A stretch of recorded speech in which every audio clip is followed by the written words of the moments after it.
we are back to the Unfortunate Son, Session 38, a trial like none other. Last time we left off, the party had just managed to get to the Mind Goblins, and we can finally move on as Ida really hated that name and was tired of the jokes. But as the party managed to not only get somewhat look to or figure out how these strange beans that Kez had picked up worked, but also found out that they were very addicting to individuals who were smaller with lower fortitude and lacking in disease or poison immunity or resistance. Um, as these poor creatures would be left left these beans out on the road and find themselves fighting over the items for the addiction that they would develop as they began to taste liquid ecstasy. Now, this was all after the party had spent about a good 40 minutes torturing what was a poor goblin called Ball Twister that they had captured, who had basically voluntarily given them all the information that they'd asked, learning a bit about the Mind Goblins and how their society worked. Then Kez, wanting to test out the jelly beans, would feed him one and watch as the poor creature would break almost all of his bones, twitching in ecstasy, and then come out screaming horrendously in horrible pain as he came down, dying there shortly after, while Raider in the background watched from the trees, and their recruit that the party had, Scartsmander, watched from the shadows. As that ended, the party decided to continue on their adventure, finding the Mind Goblin castle. Later, leaving the jelly beans in the road as they camped out and watching the creatures end up addicted and fighting over it once more. They would make camp for a little bit, seeing a couple of creatures that would go by their camp, some blood apes that would check them out, some other goblins that would come through the area. But thankfully, nothing that seemed to be an immediate threat to the party. As they woke the next day and found themselves continuing on their adventure towards the Mind Goblins, where as they approached the main camp, Eider, tired of the creatures and tired of the mind thrusting, was prepared and basically menacingly walking towards weapon in hand, shield on the other, prepared to assault this fort and take it on. After a minor bit of diplomacy fail and Ned attempting to convince the creatures, Kez would come from behind using his natural twink energy and managing to hip thrust like he had never hip thrust before, convincing the Mind Goblins, who based their entire society on the Mind Thrust psionic spell, not understanding how it truly worked, and to Zebral's immense dismay as he watched this, the party would manage to convince the entirety of the goblin horde to back down and follow them willingly, as they were in awe and fear of Eider's true power. As the party would return back to the Zebral's hive, being almost instantly teleported there with the Mind Goblins that had agreed to join them. The party would then be told by Zebral that for their great and overachieving in this situation, that he would reward each of them with a gift or a request that they had. As we would end the session so the party could decide, think, and debate, they would decide to take 16 weeks of downtime, in which I'll go over generally what happened with each going down the list, just to keep it for tracking's sake. As Eider would spend his time mostly crafting and upgrading the items for the party, as well as training for most of the rest of the time for himself. Kez doing almost similarly, training completely, as well as helping or assisting Eider with finishing off the last of the gauntlets to ensure that they got their effect. After that, Ned would spend his time gathering information and looking into the oncoming quest, learning a few things as he could, as well as doing some training of his own for his skills, as he would spend his time relaxing, focusing, and thinking, as well as working on his personal stick. I think it's called Cyranor's Bonk Stick, if I remember correctly. Yes. And lastly, Dom, who would go off for a few weeks teleporting and meeting up with your good friend Utvel. I think I'm pronouncing that right. As the party would, or as Dom would go and join, assisting in the defense of the pseudo troll capital castle, as Utvel and his party continued taking down the mines and holding them while they could. As that time would go up, Dom would return, being grafted upon with alongside Ned, as the two would once again go through a metamorphosis, and now looking more like giant Pokemon than actual creatures of sentience intelligence. Either slowly more becoming a look as if he is a monster tamer than an adventurer. The party would return back, having spent most of their downtime away from each other and separated for the last 16 weeks, as we come back on the morning of the 3rd, the month of the planting, or April, in the year 65,007, as Sunday, for the first time, celebrates, being ahead of all of the parties in the timeline. Whoa! As you lot have kind of enjoyed your few nights here at the Dancing Mark, kind of coming and going as you please, the few times you've been able to have breakfast with each other, but most of the time being quite busy, you lot have, for the first time in roughly 16 weeks, come back together, seeing Ned now having what looks to be a spider monkey tail that has a little slightly what looks to be like needles sticking out of it.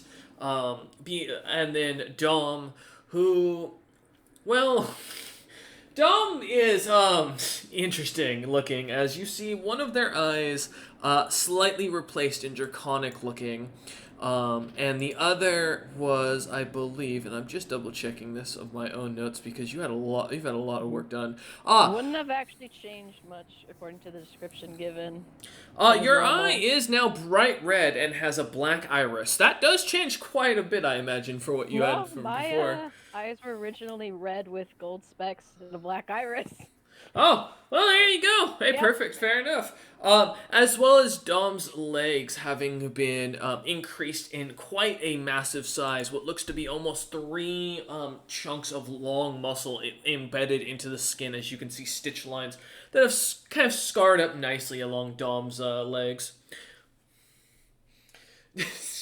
But as we return, as all 4 of you, including Ice, who is still around, kind of wrapped around Ned's chest, hanging out and snoozing, kind of return together, hanging out on the island, or in the tavern, as the goslings nuzzle up to Ned's leg underneath the table, sitting there, all 3 of them. Hootie, not here, of course, still on the ship with Bardris. But as the 4 of you sit around the table, coffee set out, jelly beans set out, a large sign in the center of the table that says, "Please do not shit on the floor," in common, in giant, and in primitive, written down, and what looks to be a couple of menus with what you read looks to be the local specials. Goblin stew, Mayan goblin brain, and goblin mystery meat. I wonder where they got these from. That sucks. For them. That's Hunter laughing, not Kaz laughing. Kaz is suddenly... Oh, sorry, no. Go ahead. No, I was making a joke. You're good. Okay, Dom was kind of making a joke, being like, well, I suppose we know what happened to those goblins then.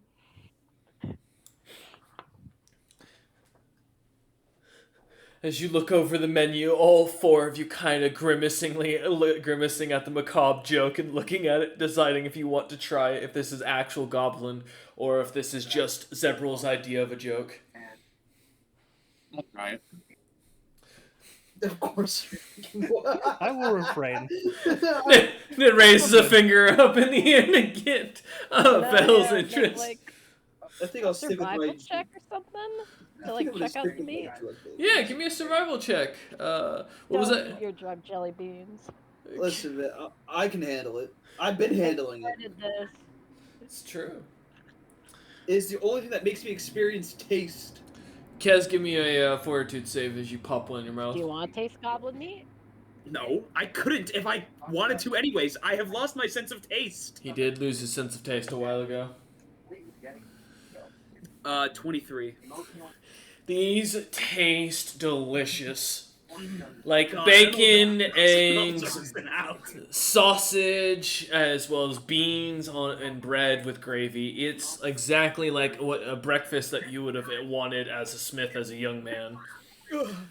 It brings a tear to my eye. Dom at 17 on the survival to see if this is actually goblin meat. As Ned kind of raises his hand. Ned, what are you ordering out of curiosity?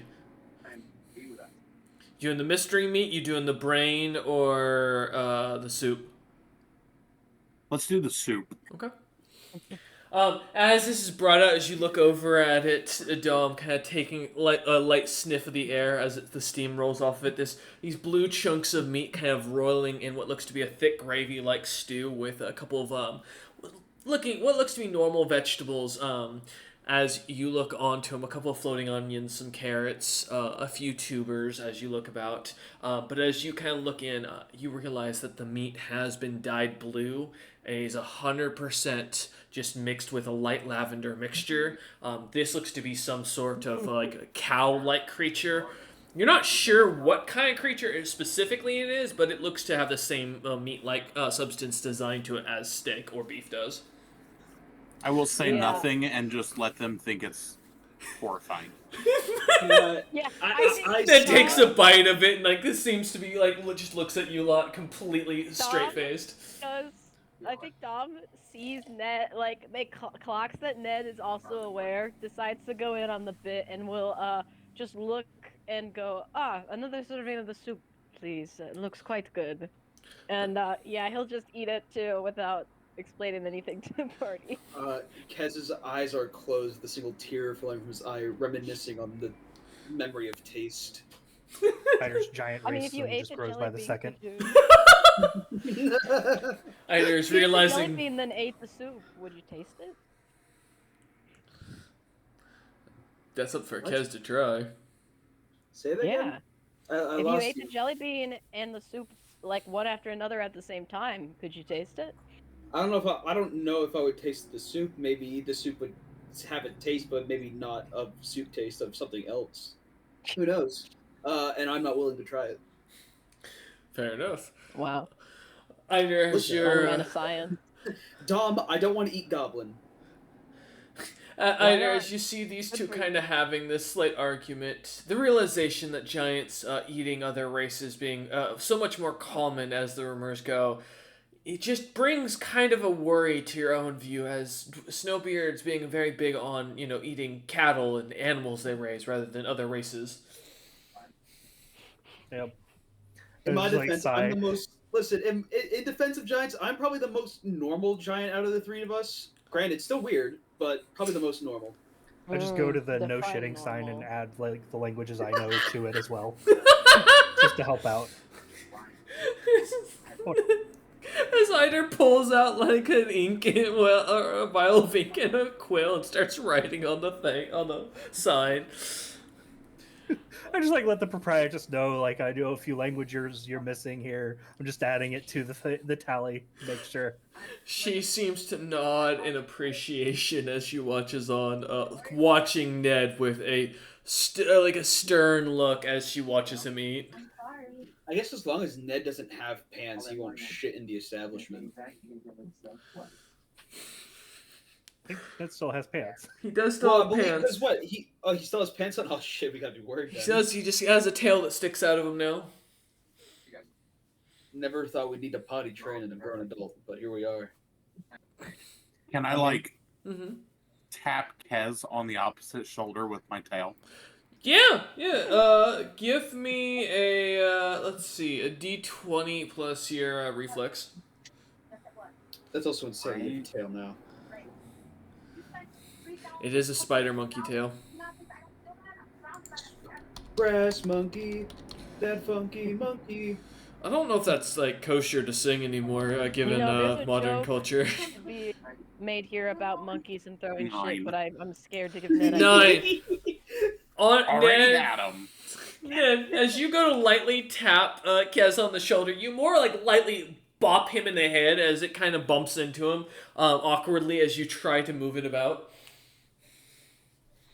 Whoops. I grab his tail. I just think to myself, and not for the first time, admittedly, I'm still back in Abaddon. I never left. Hell. No. This is Abaddon's a lot worse than hell. Come on now. I Yeah, silently. That's why I watching think I'm in him. Abaddon. DM. It's horrible. When he Yes. grabs my tail, does he see the point come out of the end? Yes, as you do like almost like a hidden blade as you grow to grab it, Kez, you feel as your hand kind of closes on to the thing a little bit harder than you'd expect. Not much muscle in there, something very seemingly malleable within the tail, as it seems to pull back and suddenly a blade pops out like a small rapier. So Ned, I'll let you grab that. your intention was to stab me with this, and you failed, or like what's the deal here? No, I was trying to do one of those, like, reach around and tap you on the shoulder, and, like, you look over that shoulder, and then I go, hi, I got you. So okay, Ned, we're cool. I don't have an issue with you. However, I'd prefer if you did do that in the future, not to do it with a weaponized appendage. It's only a weapon if I want it to be a weapon. Ned. I don't think Zebra would let me stab you guys anyway. Now, I'm almost positive you wouldn't do it on purpose.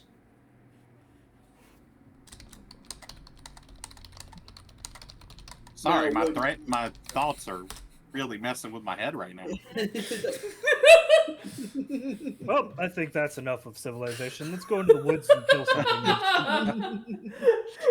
Turns out you're slowly realizing your own party leader here abandoned civilization because he was just disturbed by it. I just can't be seen in public with these people. I didn't do anything wrong as of late. Either once more realizing the noble lineage was right. You know, the nobles that growing up that told him the peasants were crazy and weird, they were always right. These people are insane. I'm To be fair, technically half of these are noble. technically nobility. I know, right? I wasn't I'm raised really like it, but I'm justified in my actions. Oh, okay, yep. Kez is a real noble, see? Yeah. No, yeah, I'm not know why. Well, I don't know what my father was, and I'm noticing. but hey, His Yeah, blood I was guess. blue. Let's just get going. We got a map. We got our guide. We got a mission. As you four kind of finish up eating your meal, as you kind of take this second, knowing this will be probably one of the last chances before you lot head out and have a chance to talk. There's anything last minute you lot would like to share, plan before you head out, or at least, make sure the party knows. Now is your chance as Scartsmender continues grabbing and loading up on rations from behind the bar. Hey, Let's start giving the rundown on where we're going. I just pasted it in Sunday. Mhm. hey, Very helpful. Very helpful. You had to include my spelling error, thank you. Oh, I don't even know where it is. It's okay, that's fine. I misspelled poisonous, it's okay. Bearhound territory. I would say and Bearhound and serpent Serpent. territory. And frost salamander. Frost. When we're in the serpent territory, we could always spend a little extra time there. I would agree. I actually have been meaning to collect poison during the 16 weeks and failed to find any. This would be very useful for my crafting. As Well, there's a voice in my head telling me that I should kill some flying serpents. So just gotta say, as for three of us being fire giant related, the frost salamanders might be a problem. Well, my new wizard cloak will somewhat aid me in the damage they'll do, but yes, it would be wise to maybe prep for that. Upside is materials. Yeah. Yeah. Well, guys, don't worry. I have this mysterious potion. I still don't know the purpose of, but I know the name of, and I believe it would give you resistance to frost damage if drank. I mean, I think I have a spell that might help as well, but we'll see what happens. Hold on one second. I need to fucking confirm something real fast. As Ned explains the list of monsters, Eider kind of takes a second and looks over the list of creatures once more. You guys are so focused on the salamanders. We should really be worried about the flying serpents.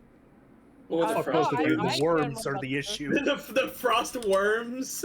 Is it OR or YR? That's what I fucking immediately I think it is probably worms of the giant variety, given who our main goal is to meet eventually.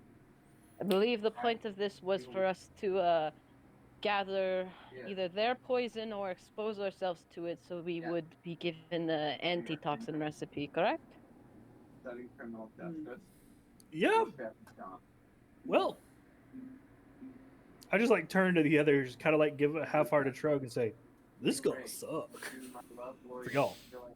Well, I mean, good thing I have winter clothing. But that's not gonna help against frost damage. No, not even a little bit. My travel cloak also helps me, but not with damage. I got a lot of like temperature protection, but not actual frost like resistance. Hmm.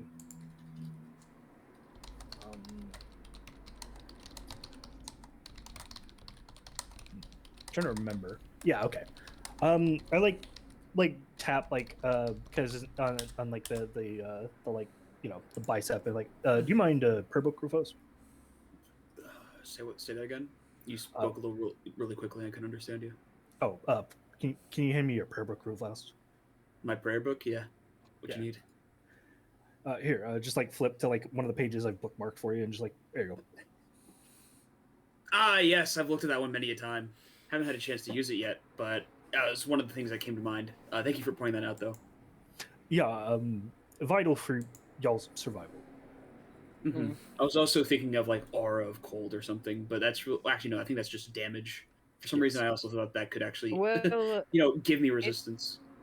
if you must focus the spell on a few people, focus on you and Dom. My cloak, my war wizard cloak, grants me endure elements against cold. I don't know how well we'll do against cold damage, but as far as temperature, I will not be a concern at all.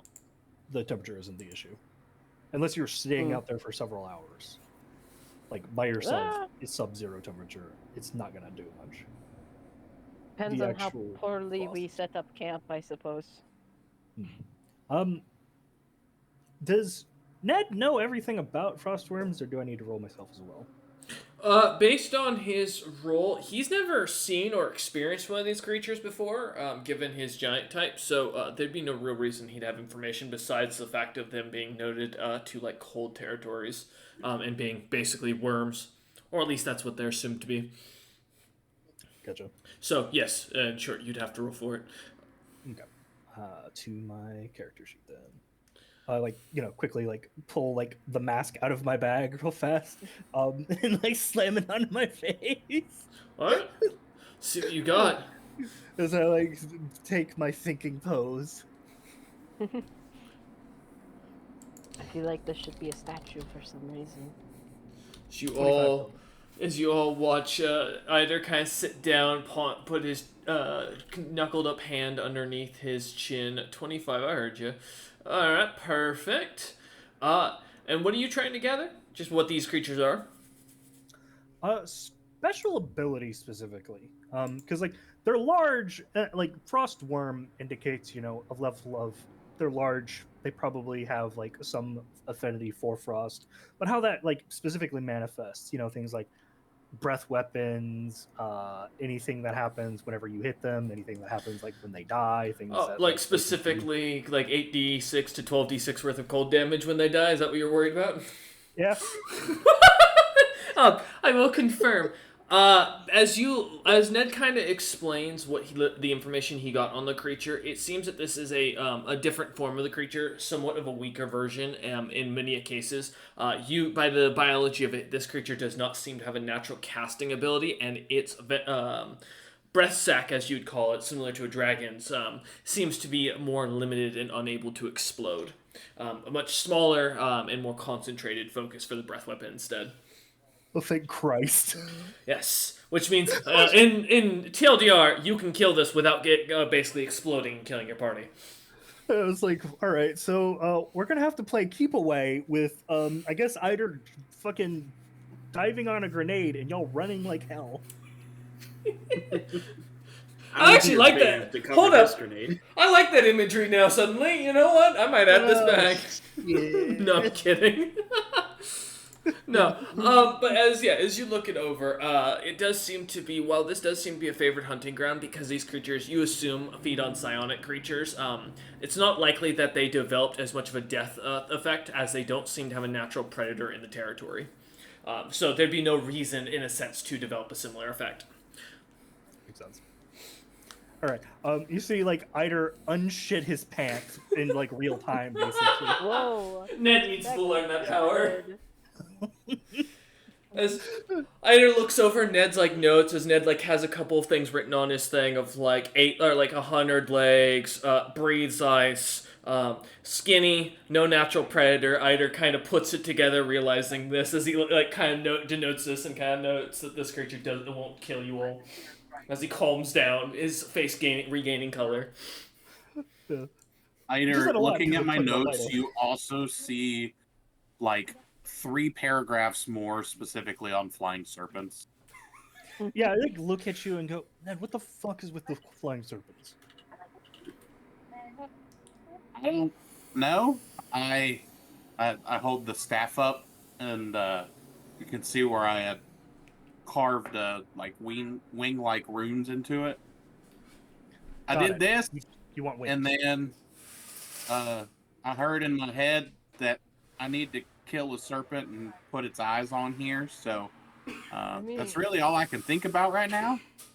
Arthur, he does have a serpent familiar. I think snakes are just his new vibe. I look directly at Ice. All right, let's be completely fair. Ned doesn't have a cohesive vibe. Take one look at him. No, I can see the snake undertones. I mean, From that the tail? tail is the tail's very snake-like when it moves. And the flowers? He's also blue. There Green are and blue blue. snakes.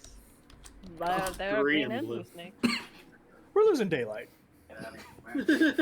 I'm standing by the door, like watching this unfold. That's all right. So we can check the potions, or like if there's potions for protection against elements. There's also resistance, which can give you some help.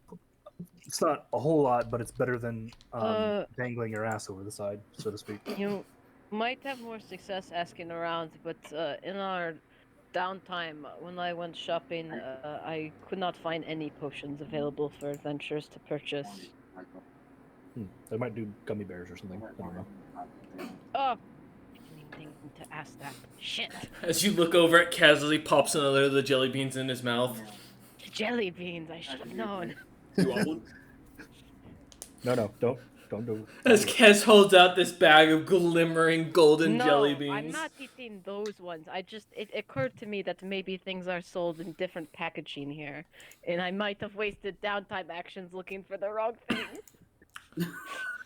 You know, give me a second. Let me confirm something with our resident information of the local hive. Give me a second.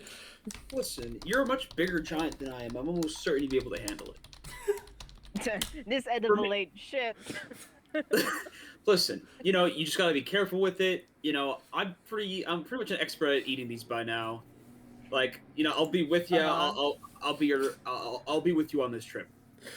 Do you think You're about to there's a leave. This limit? is a terrible idea. There's a Nonsense. I'm limit to popping how one. many you can eat before you explode like that bug did? Don't know. I haven't hit that limit yet. What's your fortitude? Oh. Why are you asking? Well, I just want to know if it's like better than mine. You have even better What's chance your of resisting. fortitude? Hey, listen, that's no, I'm joking. On a scale from like 1 to 20 to 10. Aw, mine's an 8. A Actually, little is bit it worse than 10? yours. Actually, I might be wrong. No, it's 11. Oh. But still, Okay. Alright. I will say, sorry, Kez, go ahead. and I was about to say, since you're larger than me in size, you probably resisted even better. Alright. I will say, Kez kind of explains this as Ida kind of steps over to the bar, asking Vel about a place to buy potion effects. As she points to a place called the Honored Carriage Candy Shop, which does in fact sell potion in jelly bean format. Like potion effects, as well as oils. However, those are not recommended to be eaten, as the last guy who did had a very unique situation where his stomach suddenly gained a +1 sharpness. Are these no. oils Oh God! essential? That would help with digestion, guys. It was No, like, it'd help in her ulcer. Maybe bludgeoning then. gotcha, okay. But as, what was that, Dom? Good. Nothing. As Vel kind of explains this to Ida, as Ida comes back, as Kez continues to try and pitch to Dom to try one of these jelly beans, as Ida rejoins the three of you, as Ned finishes up his bowl of soup, kind of getting his last mouthful and leaving it there as he joins you at the door. Can I, can I Yeah. take one that he's offering me and sleight of hand it to make it look like I'm eating it just to appease him so he'll stop asking? Yeah, Kez, give me a spot check, because I assume you won't be actively caring to stare at them while they eat, because that'd be kind of weird. Yeah. And, Listen, I might be odd, but I'm not weird. yeah, and Dom, go ahead, give me a sleight of hand. 17. 17, fair. No. Only 11 because I rolled Oh. really bad. So Dom very obviously yes, this will be so good. Puts it over his shoulder, tosses it it tastes like jelly bean. If you're gonna insult me, you don't have to waste a jelly bean for it.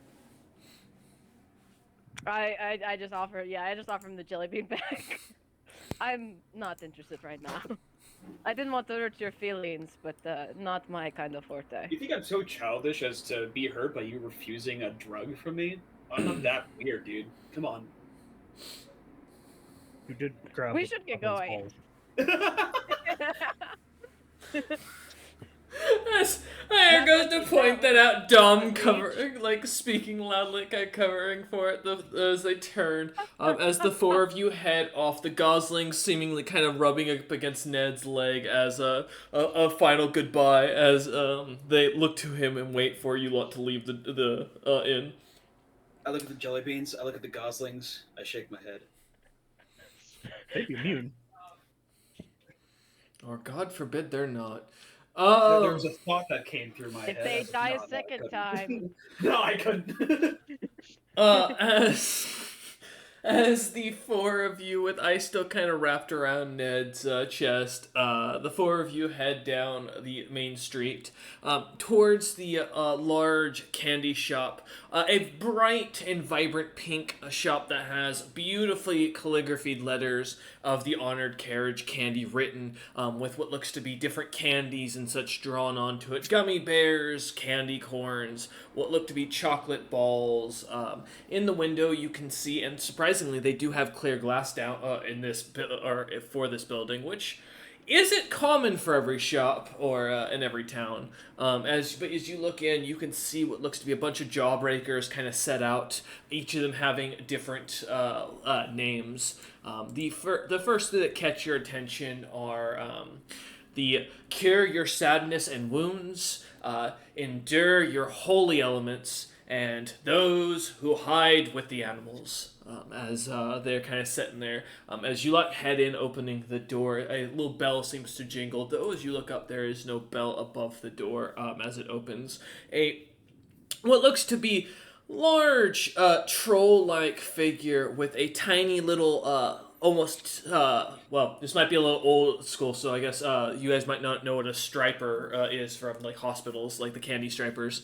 But what looks to be this like little paper hat with pink stripes on it, an apron with a name tag that reads Durask, a long white outfit that seems to kind of cover him almost completely as he stands there and smiles, his teeth bright and shining white. What looks to be a long table full of buckets of candy with bits of glass over it that are covering it, giving a display but not letting the customer touch anything as you lot enter in.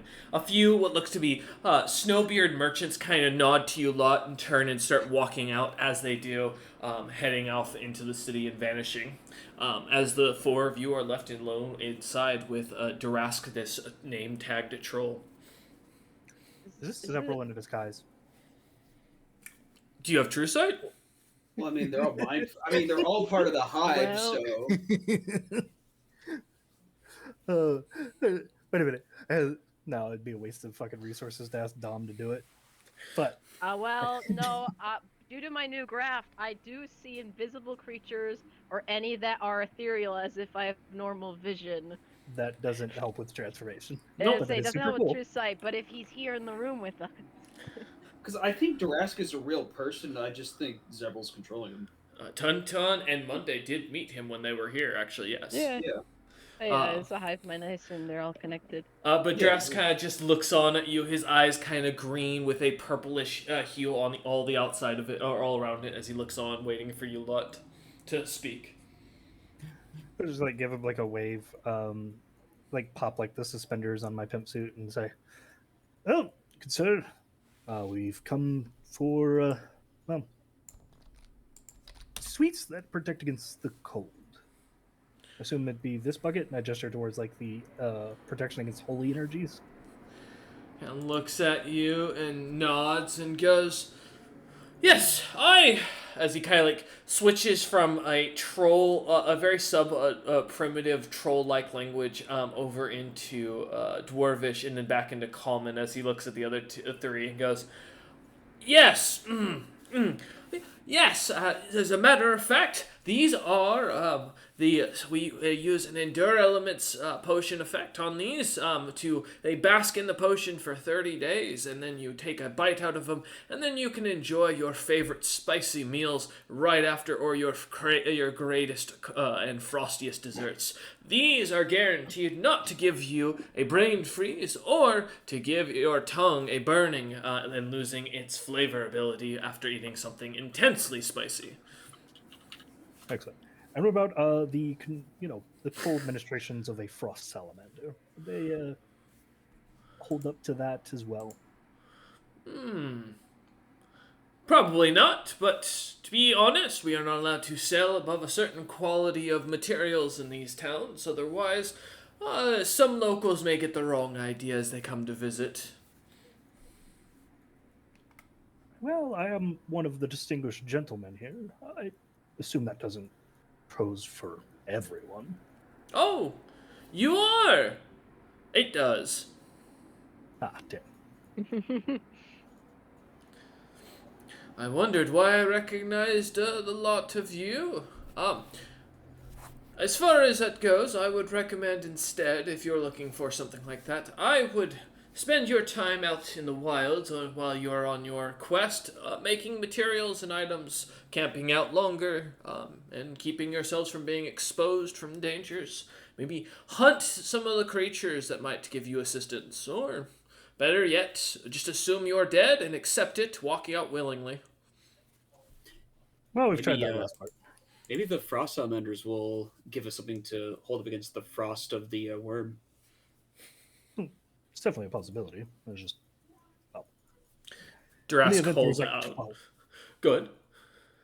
I was like, in the event there was like 20 of them that all attack at the same time, I have various things that I can do to protect myself against the cold. The rest of you, not as much. Well, I guess the best I got is like protection from energy or something like that. Durask will hand Kez a sucker as after Kez says this, though, and go, "That's using your head." Don't eat it immediately. It might be useful. Is it useful, or is it just a sucker? And he looks at you and goes, a candy from the great Lord Z will always come in handy when it is consumed, as that is the joy of our honored carriage candy. I like it. All right, I'll save it for when I need it most. He shrugs and smiles at you, looking at the rest. All right. I don't suppose you have a book on candy making. I'd like to potentially start in on my own makings of these sorts of things. Honestly, alchemic disciplines are not something I've studied as of yet. He shakes his head no and goes, the Lord Z does not allow for our personal recipes to go outside of the market. I do apologize, these are an honored tradition of his homeland. Understandable.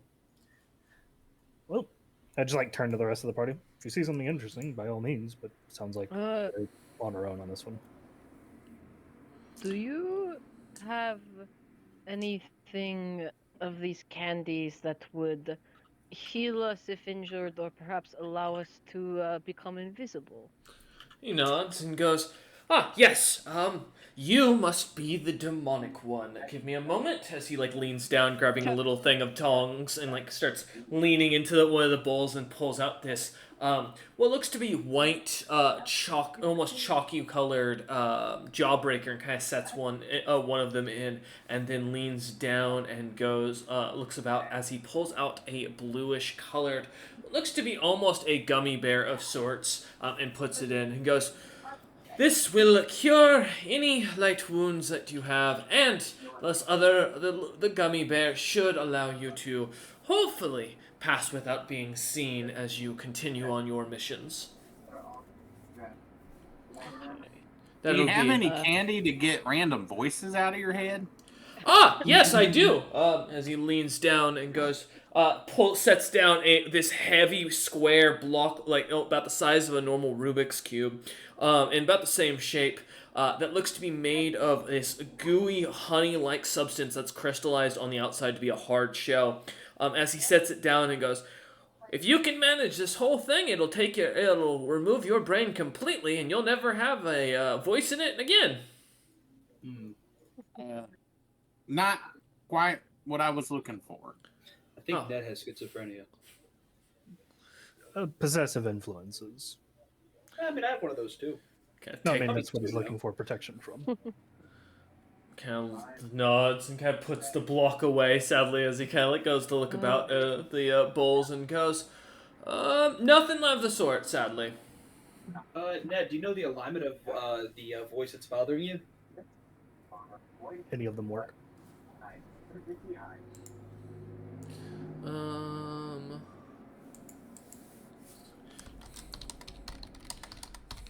Protection from alignment, the anti-possession thing and mental thing doesn't count, or doesn't matter what the alignment is. It protects against all of them. No, yeah, that is true. Ned was asking a question, though. I was just answering back real quick. I was just reminding Hunter about the spell. Yeah, I thought it was still whatever something tried to possess you. It still was alignment based. No, protection from evil is just. Well, let me double check. The only parts of that are alignment based are the protection against summoned creatures' natural weapons, and the bonus it gives to AC and saves. Gotcha, but the anti-possession, mental effects. It just applies to everything. Correct. Okay. Gotcha. So that's confused me because I thought if you have a protection from good on an evil creature could still possess you. I will say, as Ned asked about this, the only thing of note as you look over at him is his back does slightly seem to have a bit more of a glow, but his hair being so brightly blue, that could just be as simply his hair color. That's true. Ned is an anime protagonist. He does have, that. What was that one really popular chibi chick that was, everywhere? One of the Vocaloids with, blue pigtails? Hatsune Miku? Sure. I don't know. I'm old. I just know it was all over the internet for a little while. Hatsune Miku's been all over the internet. Again, I'm old. Yes, that's it. That thing. Yes. I didn't know that's what her name was. I'm impressed that you did. Alright. But as Durask looks over at you lot and kind of pulls about the candies, he does pull out a protection from Alignment 1, labeled as Protection from the Ghostly. As he sets it down, looks to be a caramelized pepper that has a thick, what looks to be almost like some sort of chip-like material or spice-like material that's been added to it. As you kind of take a sniff of it, you can sense or smell the spice on the chile. But as he holds it out, he goes, "Is this what you're looking for?" Just like turn and wait for Ned to answer. I don't know. I can try it. No. I think so. Yes. He nods and puts it into a bag as he like sets it have to a the sample? side and hands it to you. As Eider, as he leans down, kind of looks at you lot and goes, "Anything else? Otherwise, that'll be 150 gold pieces." Oh, my piece of candy. Is it 150 for me and Ned's, or? All combined, yes. Yeah, then I'll just pull it out of the party fund. So like, if Ned goes to pay, Dom will like put up a hand. I don't think Ned's gonna try to go to bed. I think he's gonna pull out his chile and eat it. Agreed. Well, Yep. you know, just in case.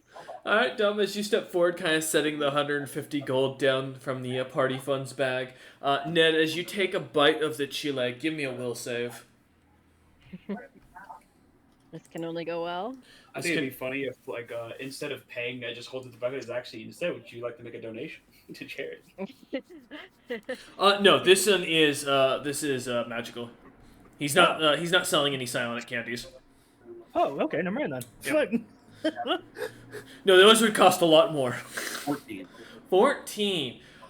You all watch as Ned kind of begins to almost swoon side to side. Ned, your head begins to swim, almost as if you've just had a bad bottle of liquor. As things start to get wobbly and you start to feel more and more drunk. Ned, were you possessed? Huh? Ned, follow my finger. As Ned's Which entire one? as Ned's entire body like leans with the multiple fingers he's seeing. In my head, I'm like trying to follow one, but it keeps changing in my vision which one is the one. Ned, who have you been talking to without us around? I told you I was carving my staff, and next thing I know, it was like, oh, hey, you need to kill this thing. The staff did? Well, it didn't happen until I carved it. I can expect the staff trying to figure out what the fuck he's talking about. As you do, Kez and Dom, as you see this, as Eider turns to look, you see Ned's beard goes bright orange. That can't be good. But Eider, give me a spellcraft. I would love nothing more. Because I want to know what the hell is going on. Meat Mance would be like. That's my bet. You answer what now? The orange beard. Oh no. 37. 30. What orange beard? 30 Selvin. Perfect. Give me a second. There we go. Let me pull up something. As Ned says, what orange beard, looking at you lot like you're crazy, you recognize in the symbol or in the designs of the runes on the primordial stick, what looks to be one of them kind of slightly carved and look like a black double-bladed battle axe. as it looks like it has a small bit of obsidian shoved into it, which you don't remember ever seeing any obsidian that you've all picked up or managed to get a hold of. As you kind of look at this and run your finger over it, a little bit of magic flowing through as you see the creed in almost a light spell come out of the stick, call and say, "All shall bow." You recognize this. This is a caster level 9th item. The staff has grown and seems to be linked as a holy item of sorts. This quarterstaff is now a holy weapon. Isn't that symbol similar to, or isn't, because I'm forgetting the exact description, isn't that the same symbol of Alfred Stone, or when I was in that dream state? Give me a knowledge history or an intelligence check. I'll take either. Because I remember when I was taken to the other side after touching that one guy in that frost giant village. I was trying to. Alright, let's see. What knowledges do I got? I hope you have history. Plus. I mean, I do. It's just I don't have any. Ranks. Put into it. Yeah. Yeah. Let's see. What are you? 12. That is indeed the same symbol, and it is indeed the individual you think it is. Ah, horsecock. As Kez spits on the ground. I just like turned between like all of you and was like, can you fuckers not manage to get entangled with godlike beings for 5 fucking minutes while my back is turned? I swear to God. Stumble into the counter next to me. Ned, what are you doing with the symbol of Alfred Stone? An holy weapon, of course. I don't even know who that is. Oh, no. God. Oh, why does he keep wiggling his way into our party? Ned, you begin to sober, and you can add a temporary +3 to your strength. Interesting. Well, I don't know. You know that it's an Alfred's. It's what that Fucking symbol how? is. I made the goddamn thing. I didn't let him in. What? Give me a, you know what? Give me a search check, either with your spellcraft. Let's see. Let's see, source this magic a little bit. Listen, even I've never made a deal with stone. Like, holy shit. Fucking 34. As you They start would to get kind the of most unsuspecting. follow the link of magic, looking at Ned and kind of a little upset as you walk over towards Ned with the staff. His back is radiating the same magic as this holy weapon now. I was just like very pinch the bridge of my nose. So I motion for Ned to take his damn shirt off. It was like, it's not an invitation to do this all the damn time. Actually, you know what? Let's do this back at the end. I'm sorry. Duras just watching all of this. Just pulls it off. Ned begins to pull his shirt off. No, we do this in private. Ida grabs hold and tries to hold it down as you four kind of start heading off again. Ice kind of grumbling, crawling down Ned's leg as they follow after you lot. The four of you leave the shop, leaving Durask in awe as now his new strangest customers, and that's saying something. You head back down towards the Vale, or towards the Dancing Mark, and as you head into the tavern, seeing Vel kind of nodding as you let past the tavern and head back towards your group room, where you have 4 bunks kind of set up, set for giant size, which for Eider, I imagine, quite pleasant. For the rest, maybe not so much. But as you lot kind of head into the room, closing the door behind you, Ned, I assume you're going to take your shirt off? Yep. As Ned takes his shirt off, you see the biggest and fluffiest back hair. Ned is a hamster. Just They- go, oh god. But I will say his back is still glowing slightly. There seems to, as you kind of look at it, seeing the bright, vibrant bluish hair color on his back, kind of over his green skin. It seems almost as if there's something underneath the hair and in between. But as you kind of move it about, it's too thick to really get a good understanding of what's there. But there's something colored, as if like a tattoo.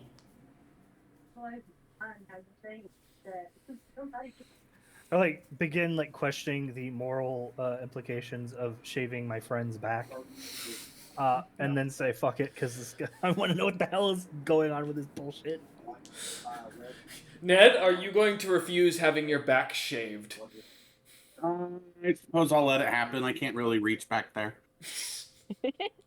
As Dom and Kez kind of just take a seat and watch Eider go to work. Eider, I mean, do I'm you- prepared to intervene if, like, Ned starts to get physical in this drunk state. But yeah, I'm letting Eider do the magic fuckery. This is not And my that's job. sober again, he Yeah, said. Ned has Oh. sobered Like- back up, Super jacked all of a sudden. although completely Okay, covered well, in fur. Yep. Yeah, then I'm just making sure Ned doesn't like go unhinged. Okay, Listen, Kez. yeah, that's the only thing I could even do at this point because I probably shouldn't be dealing with this level of God stuff right now. I don't- That's... Kez looks at the staff, looks at Ned, looks at the staff, and is trying to keep away from both as he sits in the other corner of the room watching from a distance. like if Ned goes rabid, like I'll do what I can to stop him, but I can't. I don't know if I have the strength to do anything religious wise with what we've got here. I guess I can consecrate him, but I don't know if he wants that. As Kez kind of sits down, kind of hand on his hammer hilt, just in case, watching as Eider breaks out his tools. Eider, you don't have a profession like barber by chance, do you? Nah. I didn't think so. So let's just do a D20 plus intelligence and call it easy. He got leather work. I mean, I've got armor smith, but I don't think we want to do that. Well, smack his back with a hammer. Wait, really? Oh man, oh Ned, that's amazing. All right, Yeah, no, I learned at the same time. you just clicked that together. That's amazing. I thought you knew the entire time. All right. Nope, thought it was somebody completely different. What happened? You're gonna find out. Don't worry. 17 for the roll. As you kind of take some like shears out, normally using these for like shearing sheep and being a craftsman, you're prepared for any way of getting your materials as needed, and wool is no exception. As you pull out your wool shears and kind of start working on Ned's back hair, it clips pretty cleanly, coming off almost immediately as you go through. It takes about a half an hour of really working your way through his back hair as it is thick as you finally get it down. And you begin to see what looks to be 3 cacti in a desert. And let me pull up the full thing here real quick so I get the description. As this is about to be bad. Alright, yeah, so you see a large cactus with 2 branches that seem to kind of branch off. One with a large red flower on the top, a small bird perched on the other side of it. And then underneath the cactus and down to Ned's lower back, you can see it ends in a tramp stamp butterfly that has a little bit of what looks to be lyrium death or diluted down into a dust. Not enough to actually do a spell, but just enough to make it kind of glitter and have a kind of a minor light effect. So as to note that he's not being tracked in this sense with that item. As you look at the cactus, though, you do notice the large one in the center has a slightly bronzish beard kind of coming off of it a little bit. That seems to be unnatural in the design. And then lastly, the cactus now seems to have another slight branch off of it. And let me pull up exactly as as what looks to be a mouth kind of seems to have formed on the center cactus right above the beard and seems to have a smile to it. This you do recognize has magic in it, and with your spellcraft from earlier would recognize this as the evocation. Is not technically a spell of beguiling influence.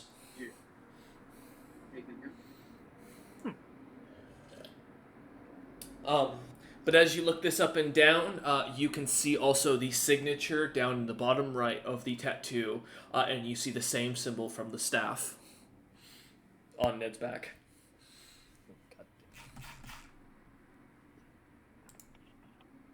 As Ned suddenly has a flashback and realizes who the bearded individual was that tattooed him in a back alley with a bright bronze beard, who looked very similar to the guy who approached both Dom and fucking... Damn it. Ned never met him though. I know, but they I described know. him to you after they got an offer, because they both I can't remember Caleb's character's name at the time, but Dom and and Caleb's character both told you, Aldrin, that's it. Yeah. Both told you guys who it was. They said some bronze bearded guy on a beach came to talk to us. Yeah, and my thing also happened with a bronze guy on a beach. Yeah. Yep. The bronze bearded dwarf in like this age that we know of. He realized he couldn't convince Dom and Kez and was like, well, I can't convince the other dwarf, so I'm going for the most gullible one. I will say, And it worked. does Ned tell Eider who did the tattoo, like describe the guy that did the tattoo, out of curiosity? Yeah, I would explain him. Okay, Eider, give me a knowledge nobility plus 10 for the fact of your background of nobility. Dom face Okay. bomb. Because he's actually mentioned in your own people's lore. Yep. You Plus, know I hate what? it. I do Even that actually hate description, Elphinstone. me and Uh-huh. Tom were like, you what? Yeah, what? It wasn't anything strange. Artists like to sign their work. He said, "Hey, I cut you a deal if I could sign it." Well, should've- I- Talk to me first. I know that tattooing, that's not normal. you were They you don't were weeks sign away. tattoos. I was in town. 36 Eider. So, do you want the good news or do you want the bad news that you realize? I'm gonna give you the bad news first. It's really interesting how his symbol and his look of this god, when you remember from the books, is almost identical to the same guy in the Proto-Fiend lands and the same guy in the Snowbeard lands. And as it begins to click, you realize this dude's a demigod acting as a mortal, going around traversing as two different people. As you put together, Ned is tied to Alfred Stone, the demigod of war and domination. The same demigod who personally believes in just domination of everyone. Everyone shall bow. And this seems to mark Ned as his champion. Oh fuck! I just like start like leaving the fucking room for like just like Eider walks out cursing as he closes the door, just starts swearing into another room that's empty. Champion? Damn! I'm not even a champion yet. I'm in the running, but Yeah, you are. damn! No, I'm in the you're running. Ella, no, you're Ella Ugbo's champion. Since when? I got She put doesn't in have running anyone else for to it. choose. Like 3 sessions ago. Yeah, I You're know the only one that. left. No, I'm not the one. I'm not the only one left. There's more now. And when we had that session over in the thing, it was not that I am the champion, it's that I'm in the running to be champion. That is what you guys were told. That is true. However, to Eider's own defense, from his perspective, you are the strongest caster amongst all those Yeah. that you guys have seen of Ella Ugbo's living Yeah. members. All the other members are ones you've like helped bring in, so they're like Oh, yeah. newbies. I've You're like got- the only remaining from the past. So- Oh yeah, just because I am the strongest doesn't make me a chosen champion. But as Eider goes to go step into the other room, the other empty room, to start swearing and loudly and immensely at the situation he's in, Ned kind of just looks about surprised as his back tattoo is fully exposed and his back is slightly chillier than usual. You know, honestly, this is very unfortunate, but I almost expected. I can't fault Ned. Like, this is a Ned thing to do. Kez just looks over at Dom saying this. It's like you don't blame a duck for quacking. That's the nicest thing anybody's ever said to me, Kaz. You know, listen, man, I'll still play Go Fish with you. But now I'm afraid you're going to get a lot more competitive. Don't you two go starting holy wars with each other. We have too much going on in the party right now. After a game of like poker, me and Ned just start duking it out. Slapping each other with the fish cards. Eider kind of steps out to the tavern real quick as we cut to us the other scene as he goes walking over to Vel asking if Raider's still in town, sadly learning that he is not and he's been gone for about 2 weeks as Eider just kind of sadly looks on realizing his one chance of escape is gone. Well, I guess we better get a move on. That Did I leave the door open? I'm feeling quite a breeze all of a sudden. Let's go get Eider. We're losing daylight, like you said, and we got to figure out a way on the way to fight that frost worm properly. As I've been PM'd. Oh, go ahead. I have a fucking awful idea. I like head into just any room that like I'm by myself for a second and pull out Grandpa's dagger. Uh-huh. And I like look down at him. I'm like, now then, technically, this is interfering with me, and it's a god. So, huh? Yeah, you want to take him? The dagger does not glow. It stays dull as it was. Can I like activate my psi crystal? As we pop back into the other room where as Kaz and Ned and Domka sit there contemplating really what to do as Ned activates his psi crystal. Let me just pull up my notes real quick. Oh my god. Luvia. Yes, I've got it here. Ned, as you pull out your little crystal, kind of wipes its face off with the dust and dirt and grime from your pant pocket and looks up at you and goes, as it straightens itself, summons a light version of its staff as it glitters into its hand, even though there's nothing there, and looks up at you and goes, Ned, I thought you had forgotten about me. It is so dusty and musky in there. What was that awful smell? And then it got better. I had beans the other night, my bad. You know, it was loud. I could not sleep, and I thought the world was ending as the entire bed rumbled awake. You scared your snake awake.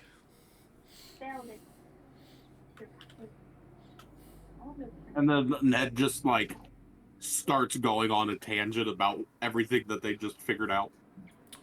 The psi crystal kind of nods as it looks about and nods again. Okay, it looks at you finally as you finish. As Eider kind of comes in after opening or leaving the room. Sad that his dagger refuses.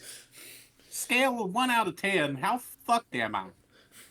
She looks up at you as Eider opens the door hearing this, and she goes, well, if you manage to gain the power of one of these alignment creatures you spoke of, you might have a chance at surviving, and I'd put you at a 2 out of 10. But otherwise, a negative 50 sounds like a good number. That doesn't sound like a good number to me.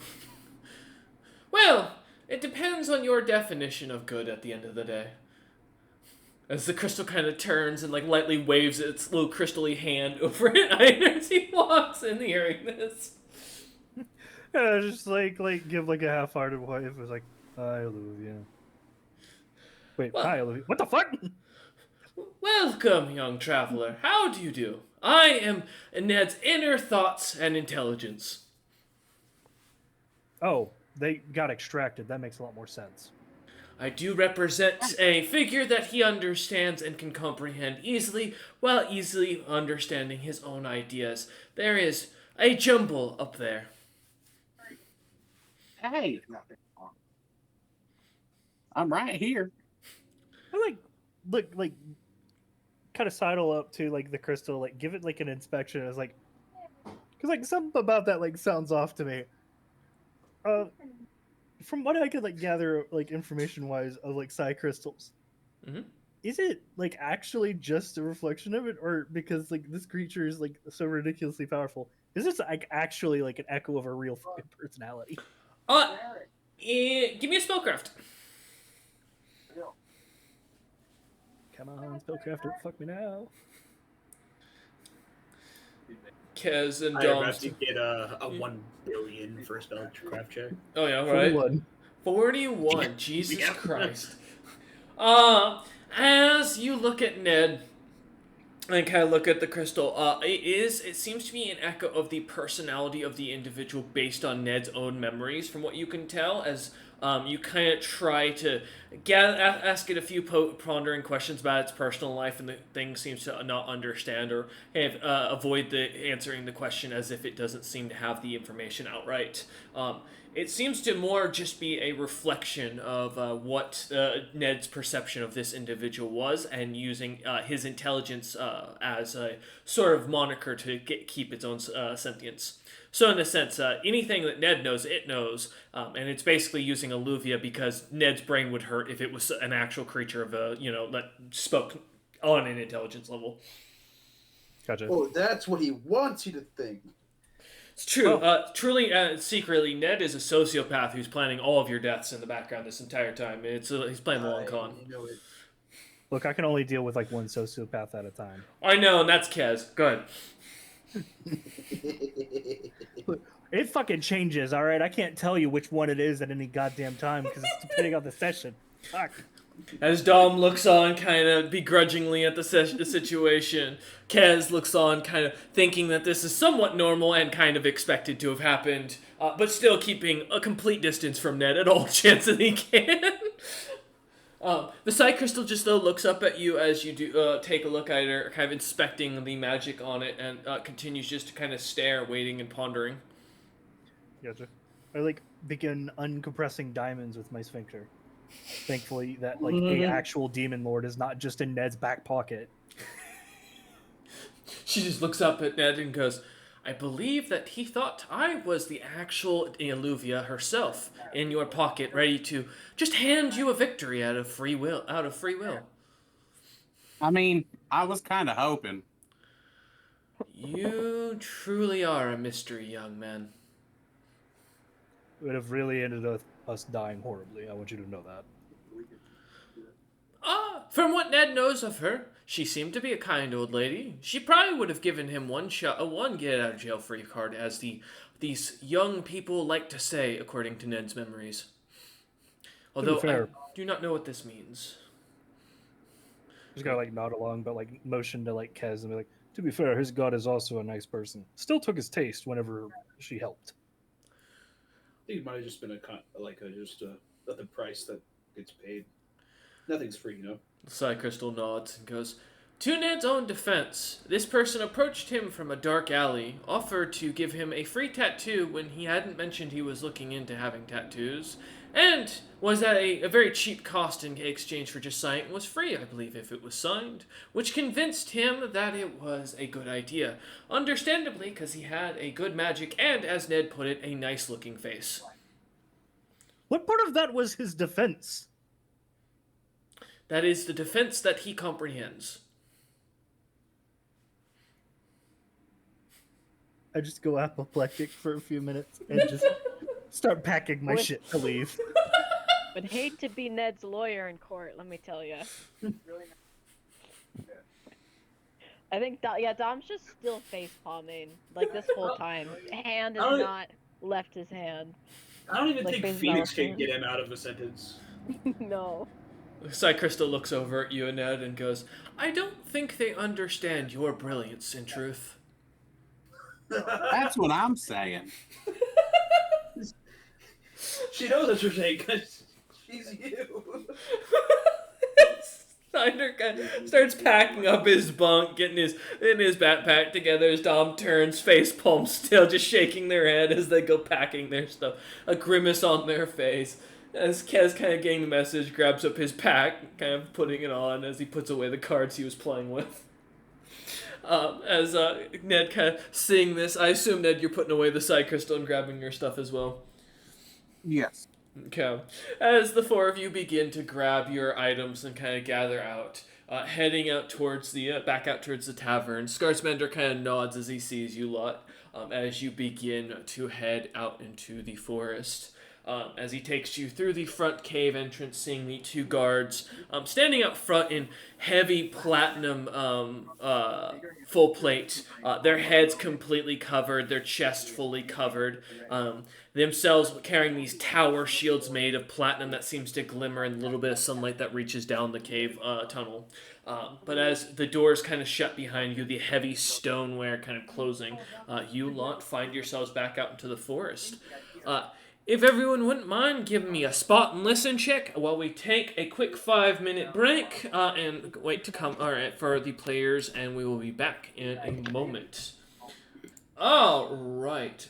Thank you all for doing your spots, listens, and searches for those doing those. No, you did not have an option. That was just for Ned specific. All right. So, 11s for both. Dom, as per always, does not see or notice much. Eider, I'm sorry, again, as the adventure and experience of going out here and being concerned really with Ned's back tattoo, kind of keeping on the front of your mind as you head out into the world. Also, you just found out this weapon was unholy recently that you guys had. It's just all adding up to bad news. There's no good news these days. And I'm blinded by rage, exactly. It's the old man grumbling factory worker rage. He's pissed off under his breath. God help the man who runs into him in the break room for that honey bun. Alright, but with that, Kez and damn Ned, holy shit. Ned really wanted those goddamn snakes. It's because of the mask. Oh, okay. That's fair. Makes more sense. Alright, I'll start with Kez real quick. Kez, as you lot begin to head out into the forest, you notice as you are walking about a bear hound, or actually rather two bear hounds that seem to be tracking you lot to either side, following you along this forested pathway. Though for the first first day that you're out, rather the first 6 hours you're out walking, they seem to keep a healthy distance. But the clear sign that every time you guys stop to rest, grab some water, look about, it seems these creatures seem to also stop and watch. Ooh, excuse me. Don't worry, Eider. Alright. As you continue listening, though, nothing else catches your attention, Kez. Other than the bit of rattling in the trees every now and again that seems to indicate that there are smaller creatures hanging out in the upper trees. Nothing that seems to kind of warrant danger to you as you continue about. And then Ned, for the search, as you as you come to the end of the 6-hour journey, Scartsmander, leading you through a dense forested path heading south along, almost directly south to the main stronghold. As you lot start coming upon what looks to be a creek in the distance. Even from here, you can see and notice the creatures seemingly all coming and congregating around this. What looks to be about a mile or two ahead, from what you can hear and tell by the smell of the air, there seems to be a large opening of the river, you'd guess, where all these creatures are going to be hanging out. Noting that this is where the general direction that you lot are heading. As you kind of listen in, catching on the sound of the wind is a slight flapping that seems to pick up in the distance ahead of you, as well as the sounds of a serpent hissing at something in the distance. You seem to be going in the right direction towards what you're looking for as you continue about. You'd guesstimate from what you can tell in the air and from what you can hear that there is roughly one of these creatures hanging out near the water ahead. All right. As Skartsmander kind of stops making camp here after the 6-hour continuous march, he seems to sit down, beginning to kind of collect up some firewood in the middle of the path as the sun as the moon is getting lower and lower out as you look about. Or rather, sorry, the sun is getting lower and lower out. As he begins to kind of set up the tents, he looks at you lot and kind of points ahead and goes, about 2, maybe 3 miles, few hours, if you will, if you're slow. You should be up there. There's a watering hole. I want you lot to go up there, kill whatever you can, and bring us back some camp meats. I'm tired of eating the rations that Lord Zebril leaves us with. I want to try something a bit unique. Bring back whatever you find, whether it be the creatures that follow us or anything at the watering hole ahead. I'm gonna nod and start heading off. Ned, if we are to kill something, would these better hounds following us come in to take our kill? Would that? As you think about it, Ned, these creatures seem to be tracking you. As you and Kez kind of notice them, they are probably going to try and ambush you ahead once you lot get out on your own. As you kind of look about, based on the creature's perspective, it seems that they're only staying distanced because Skartsmander himself was near you. As you lot kind of start to separate off a little bit, they start to get a little closer and get a bit more brave. Well, I think they're actually going to come for us once we walk away from him. We should plan a counterattack then. Are you able to do anything that would trap them or slow them, Ned? I believe you had entangled.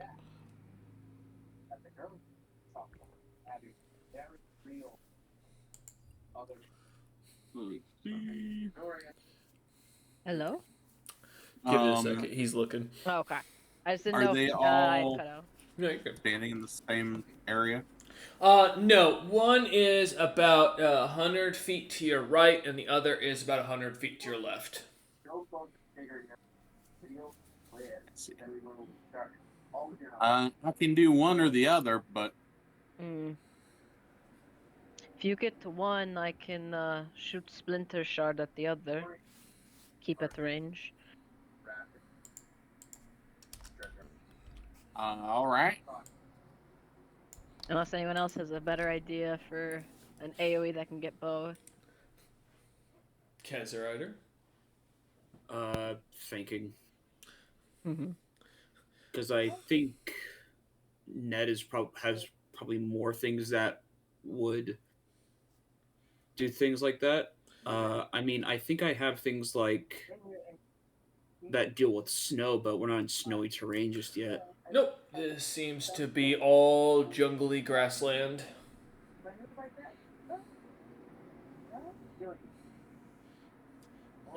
I have my spellfire implements, but that's about it.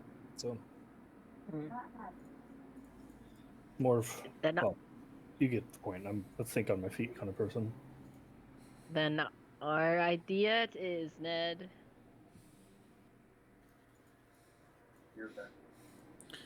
Right.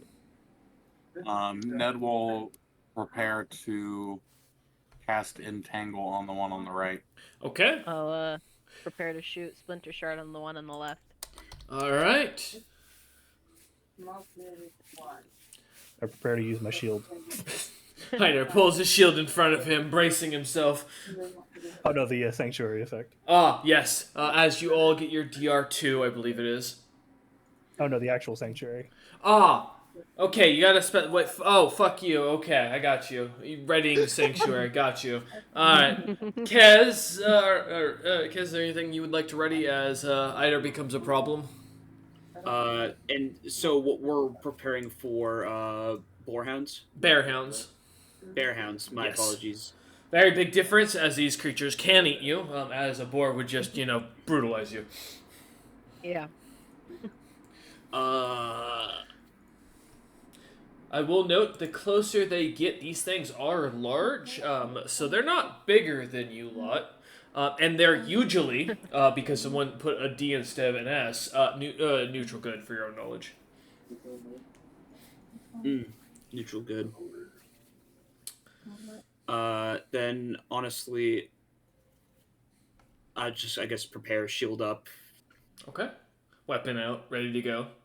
Yeah, I'm ready to lock and load, see what we're actually dealing with. Okay. All right. As the two of you, as Eider and Kaz shield up literally in one case, magically in the other. All right, Ned. Let's see what you got. Let's start with yours, and let's see where we go. All right. I will entangle them so that they are about 10 foot from the front edge of the Okay. radius. And then it goes 30 foot back behind them. Okay. All right. What's the save? It is a... looks like reflex. All right. Perfect. Sorry, I had a phone call. What? You're fine. He's trying to entangle one of the bear hounds. That is a 15 for reflex. That is my DC. That meets, so for monster that means it fails. Okay. So they are entangled. All right. As the first one gets entangled out 100 feet. Okay. And let's go for Dome. Let's see what you got for your prepared. Yep. I was gonna say, I am aiming to directly hit it since it's the only one in the radius, but Okay. I think it'll still get hit by all the other shards if I do that. Yeah. Yep. Okay. Cool. Then my to hit. So, that's a nat 20. Go ahead and Wow. roll. Holy That dirt that you're aiming at is gonna hurt. Let me roll the quantity then. As you perfectly shoot this right in between its legs and underneath its stomach as it walks towards you. With your modifier +7, that does not hit, sadly. So it's just double the dice, 27 or to sorry, with a 12 +7. Sorry. Yeah. I was rolling the shards. I completely forgot to roll to confirm. I'm asking you to confirm, please. Okay, sorry. Yeah, that was shard quantity. Yeah, I mean, I still don't think it'll do anything crazy. Yeah, I don't get another nat 20. 17 +7. With that does hit. So that does go ahead and go through. So that does count as a crit. You can double the dice or double the damage. I will. You know what? For the sake of the chaos, I'm gonna double the dice because I got 12 d8. So I'll roll 24 d8. All right, let's see what you got. Gets a Chaos 20. Ooh. of it. Look at all those ones. That's crazy. Oh, That That's hates me. insane. That- That's still a hates decent me. amount of damage. that is That's still good a damage. decent I amount of think damage. piercing and slashing, and it might also be bludgeoning because of the nature of it. Let me double Yeah. check. No, that's fair. And then no, it's piercing and slashing. Okay. Do radius must make a they have to make a no because I directly hit. They don't have to make the reflex save, right? Or do they still have to make it? I don't know. It's on your item. Then any creature within a 30-foot radius of the intended target location must make a reflex no, save. because this is the only Okay. creature. Yeah, it's just the I creature also you're hitting. forgot the sling damage, which is just a little baby 1d8. So like, There's yeah, 6 points. tiny. It makes a My difference. so it's like what? I think 103 now. And then also, it also is bludgeoning. Yeah. I have my notes organized weird. Alright. To do, and then implacable weapon, so it gets bleed, and will take 2 additional points of damage at the start of each of my turns, unless it heals itself.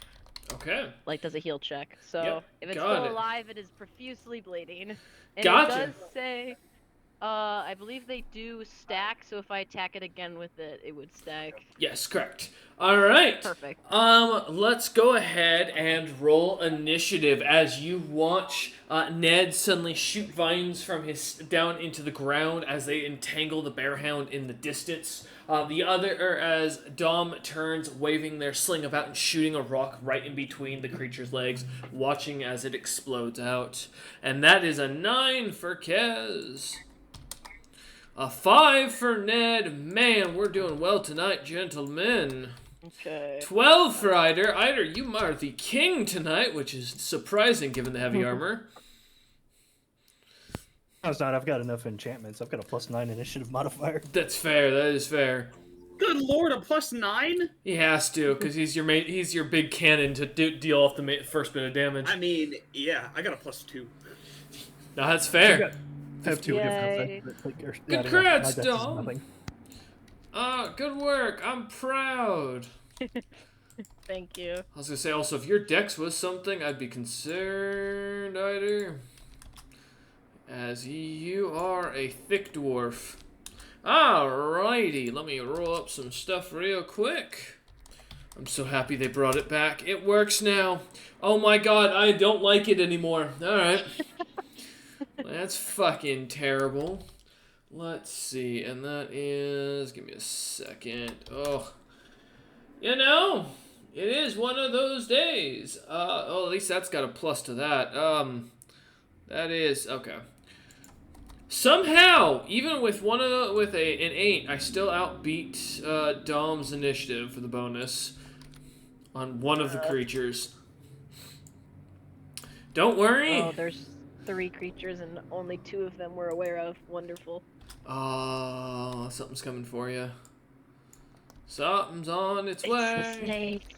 It is a snake, in fact. As we start the initiative count at the top of the initiative with the huge elder serpent viper coming flying through the air with its phoenix-like wings of bright platinum, an experiment gone wrong by Zebril that has managed to go out and breed and reproduce. As this creature comes booming up the path at full flight speed. However, that uses its full action, because I thought you guys would go ahead instead of stopping here. As it uses its full 150 feet to get from all the way back at the watering hole and head up here from the pathway. As the creature comes into sight, about floating 30 feet off the air, or off the ground, off the air. That'd be an impressive feat. Off the ground, the creature seems to glow with black, beautiful obsidian scales that seem to have little bits of gold mixed into them. Not actual metal, but the scales themselves glittering as they do. Beautiful platinum wings that come off the back of it. The words of, or the name of Lord Zebril kind of seemingly carved into the creature's right below its wing joints to signify its creator. As the creature hisses and spits out venom on the ground or towards the ground, anxiously awaiting its chance to bite at the closest creature or the thing to come near it, ending its turn still away about 50 feet from you lot. As I have my map here. All right. Ned begins to look on in awe, a holy light coming down, bathing him in his personal luck as he looks on. Dom, kind of catching the snake delivery, is here. Speaking of Dom, you are up, Dom, as you look over about 100 feet to the right, an entangled bear, 100 feet to the left, a bear that has a bunch of spikes or shards that were sticking out of its chest a moment ago before it dissipated and came back to you. About 50 feet down the pathway, a giant or a huge snake floating in the air with its wings fluttering as it does. I've got a lot of targets to choose from. You do. The bleed is at the beginning of your term, correct? Oh, yeah. Yeah. All right. How much is the bleed It damage? is.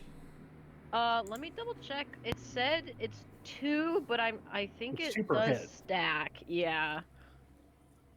So 12 hits. 2 per hit. Yeah. So 24 Crucial points of points. damage. What multiple wounds are cumulative? Yep. Okay. So yeah. And then there's Gotcha. a DC for the heal check. I also have listed if needed.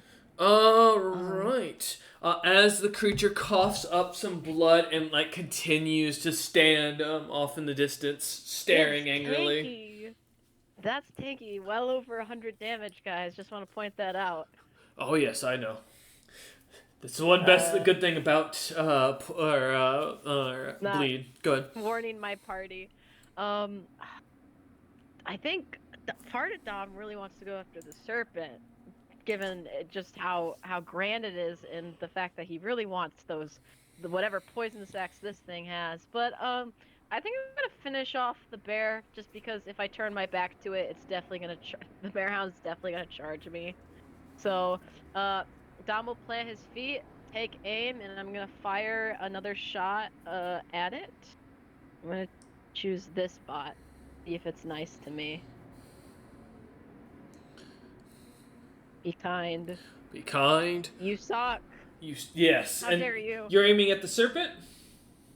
No, at the bear. Oh, at the bear hound. Okay, making Yeah, sure. I'm trying to finish it off. Sadly, as it goes wide, it will not hit the creature.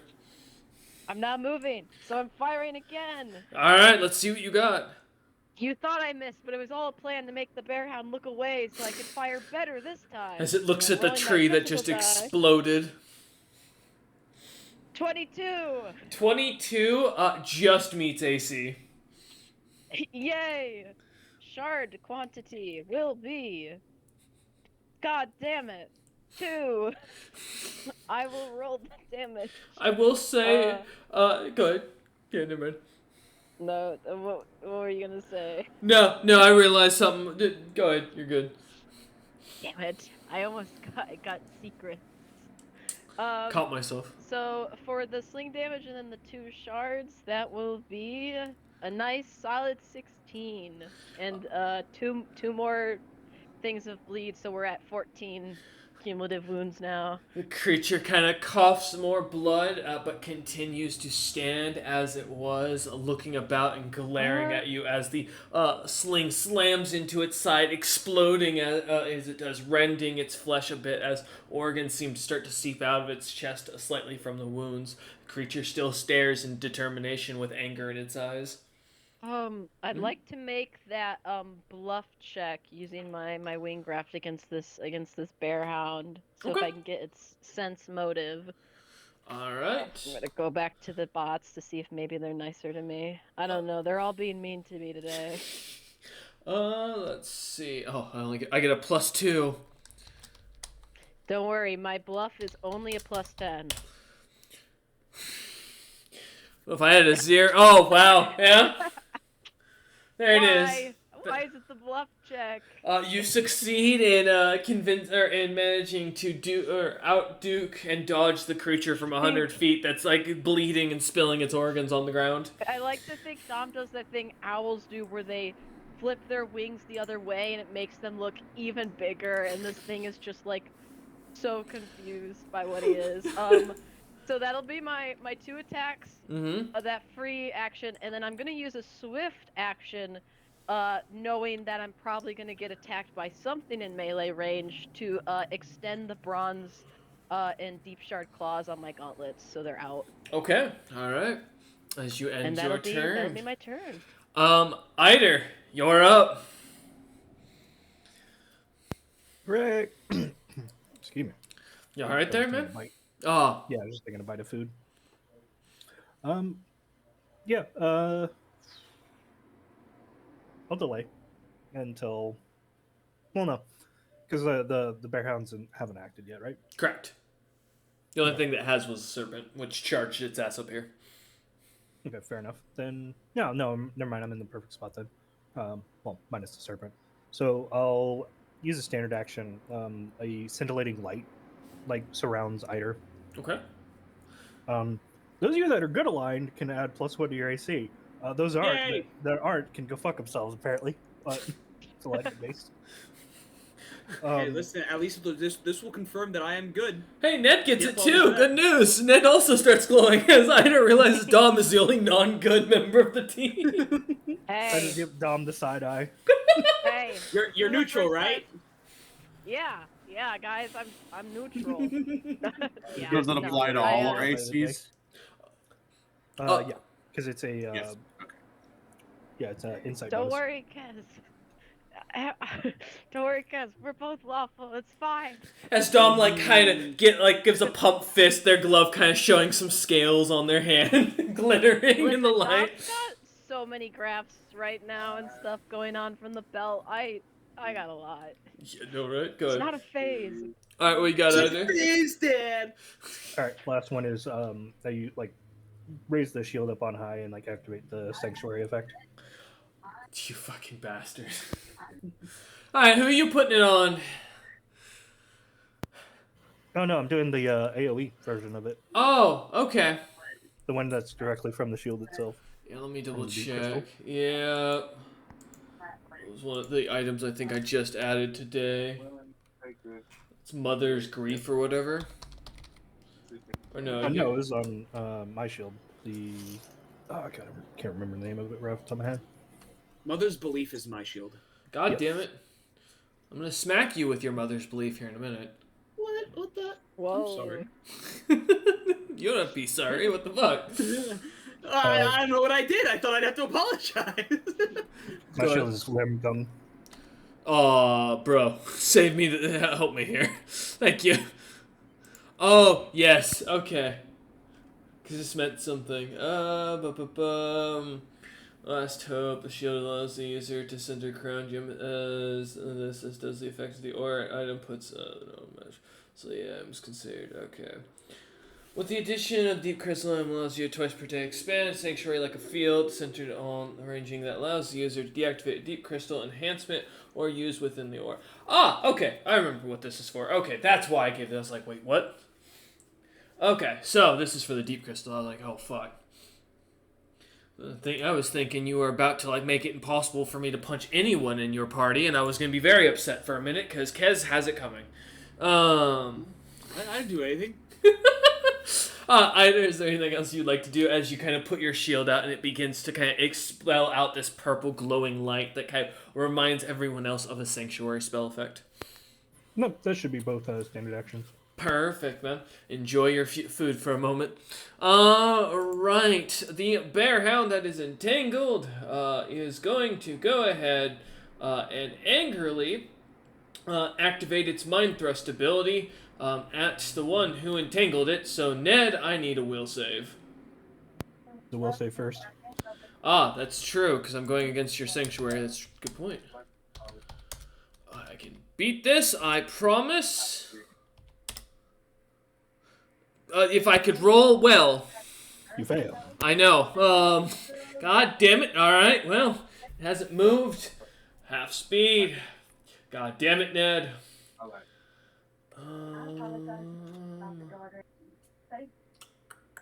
Let me see. Let me look if I've got anything better that can do anything. I do not. So it is instead going to use its 40 feet of movement and be 20 feet of movement and move. Yes. With the entangle spell, you have to use the full round action to break free before you get your half speed. Oh, is it full action to break free? Oh, fudge. Yeah, they're locked in place, and then It is. difficult terrain. Fudge! Oh, the difficult terrain's not a problem in this situation, but god damn. I don't. Alright, well. Can I throw a claw at you? No. If it does, then my God, is that thing desperate? And listen, I'm gonna chop my own hand off and chuck it at you. I think I just leave that guy alone. Alright, actually, I need Ice to make a D20 check with their diplomacy modifier, please.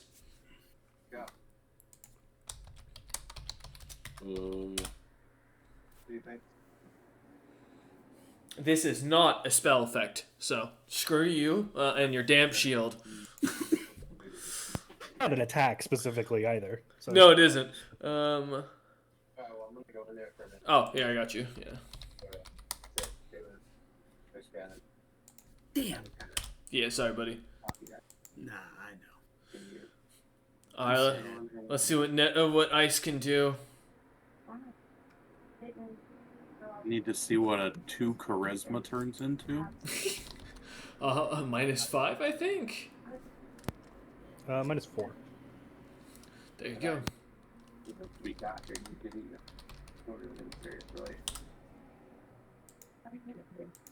I cut out for a second. You're good. What's going down with the bear hound and Ned? Well, Ned's watching as Ice looks up at him and kind of looks back at the bear hound, looks back at Ned, and there is a contemplation as Ice now refuses to attack.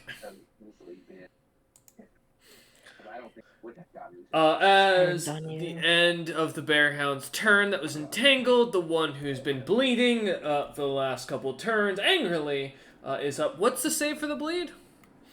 If it's performing a heal check on itself, it specifies has to be a heal check. It Oh. is Never mind then. yeah, not just a regular save. If it can heal itself, I believe it's DC 15. I'm trying to check if that's per or if that gets rid of all of them. It gets rid of them. It gets rid of all of them, and also any caster that attempts to heal it with a spell also has to make that DC 15. Got you. It is going to instead charge Dom. Yep. Just straightforward anger and violence, all fur, all balls, all blood going everywhere. All right. As it uses its full round action To make a will save. You better fucking not. Hold up, your shield is not a will save for everything that interacts with it, does it? Yeah, it's an area of effect. Oh, Around me. it adds to the sanctuary. Oh, that's fucked up. I can't believe I Yeah. wrote that. I didn't even ask for that one. Uh-huh. Also, apparently it's permanent because you didn't give it a duration. No, it's assumed that it's in effect until Spell. it's broken. Yeah. No, that's what I mean. It just is permanent until I break it. Yep. We'll save. That's fine. I think I can. If I crit, I can get to it. If I could crit, I could get to it. That's a 9. Nope. Same. God Same. damn it! Alright, I have something planned for this. You wanna fucking come at me? Alright, we're gonna do something about this. As the creature charges towards the shield, kind of stopping in front of it as it stares in anger, and I will, that will end its turn for now. Give me a second for something. I need to pull up a creature. You wanna play with me? We're gonna play a game. This is we're gonna find something real quick. I just need to find a note for. Where is it? Yeah, as it ends its turn, Kez, you are up as the Bearhound stands about 10 feet away from Dom. Assuming that you were standing next to Eider in the front, he would be about 15 feet from you with Dom and Eider in front of you, or rather between you two. So how far is the closest Bearhound? 15 feet. 15. But you have to push through a Eider and Dom here. Gotcha. You see, for some reason my idiot ears thought you said chaotic goods. I'm like, I'm gonna do something cool and cast like axiomatic rain or something, and the rain's gonna hurt the chaotic things. And I'm like, wait, I should probably confirm. Not fucking neutral. Fair. So now what I'm gonna do is I'm just gonna walk up and smack him with my hammer. Gotcha. All right, let's see here.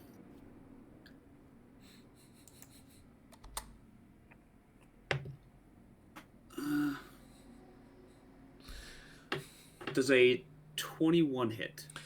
21. And remind me, what do you cast? Are you casting something with this, or are you just No, smacking it with your hammer? my hammer. Okay. Yeah, as you move forward and around Eider, kind of getting up to next to the bear, still within the shield, 21 does not hit. Damn. All right, guys. That's it for me this round.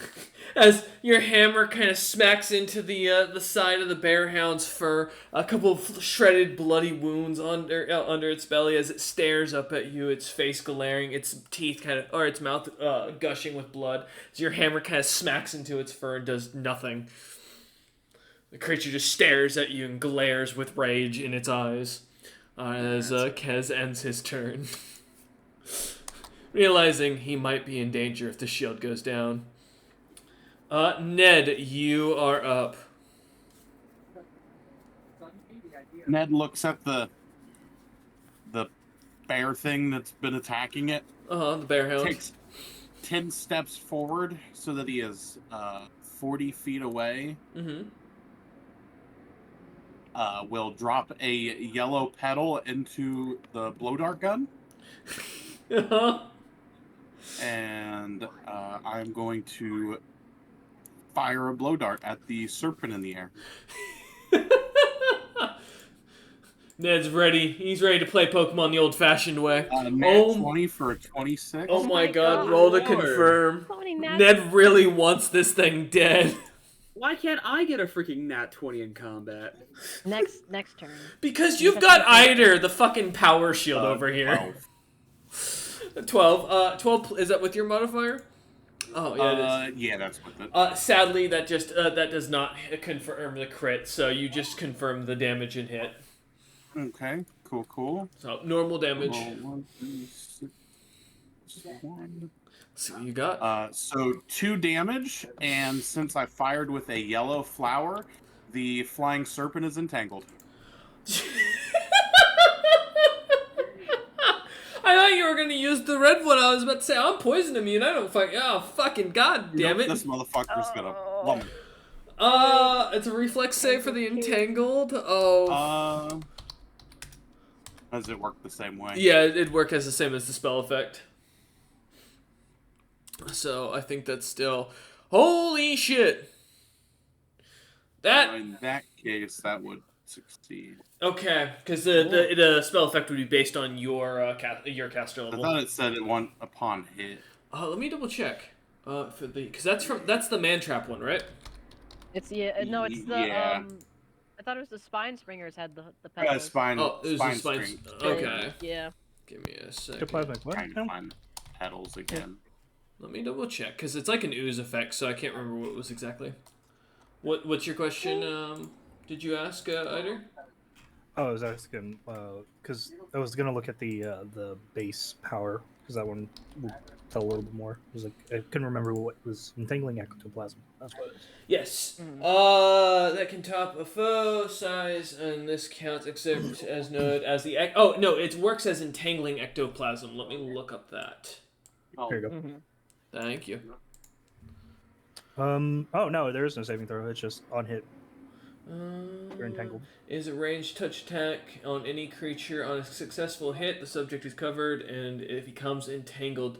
Yeah! No, the goo evaporates at the end of the power's duration, which would be based on the creature. At the time, let me pull that up. That would be... But the entangling ectoplasm has 5 round duration. Yeah. Base. So it's 5 + 1 because it's a first level. So it's 6 rounds. All right, cool. As you shoot it with the entangling ectoplasm, the dart seems to hit in its neck, and this orange ooze or slime begins to kind of expand out, wrapping the creature's wings as it grapples it to the ground. An ooze-like object kind of holding it there as it struggles about with its wings. That it is entangled.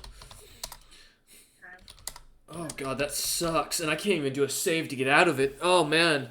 He has, in fact, entangled him. Ned has played an old-fashioned Pokemon. Alright, Ned, as you move 10 feet forward, shoot this. Is there any swift or immediate actions you want to do?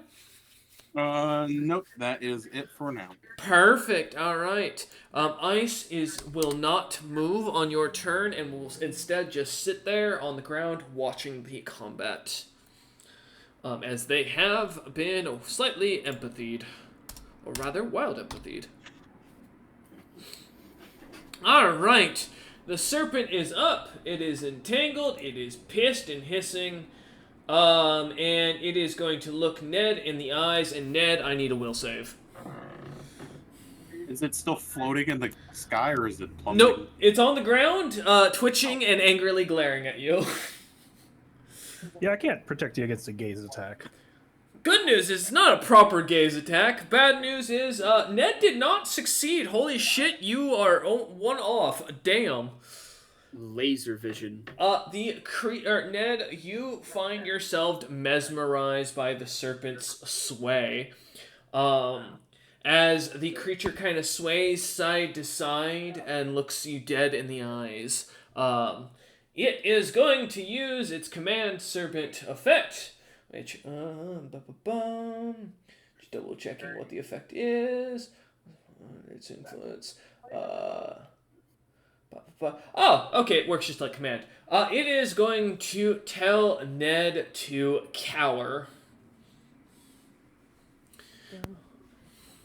Wait, Ned thinks he's a snake now? No, Ned is going to lean down and begin to cower himself, being as if he was afraid of the creature. However, he cannot move. The serpent, ironically, also cannot move as it continues to dance in front of Ned's eyes and like stares at Ned as Ned kind of looks up slightly from his curled up position. Okay, that ends its turn. Oh, yes, that is correct for the cowering thing for your own note. Alright, as it ends its turn, Dom, you are up as you see Ned beginning to cower. I'm wondering, there's nothing you can really do with that other than kill the creature, I assume. Correct. Yeah, okay. I mean, you can try. I think, does heal have... Is it one of the things where if you smack the person affected, they get another That's what I save? was wondering, because I know in 5e there was stuff like that, but I'm not familiar enough with 3.5 No, there power. isn't. That's what I did. Okay. I would consider this no, because there's a specific skill for it, which is like is auto hypnosis that lets you like get out of stuff like this. So, Hey, I have auto hypnosis now. I don't have that spell. yeah, that is true. Hypnosis You is can do a protection skill. from alignment to snap them out. That's correct. How far is the bear hound that ran up to me? 10 feet in front of you. But there is a Kez between you and it. My turn. It needs to take the 14 Yep. wounds of bleeding. So Go ahead and roll. 14, so 28. Yep. No, It's just 20. yeah. Okay, got you. Got you. Yes. All right. As the creature continues to cough up blood, angrily staring over at you. Well, rather, angrily staring up at Kaz as it spittles onto his boots. He's so tanky. Dom's a little impressed.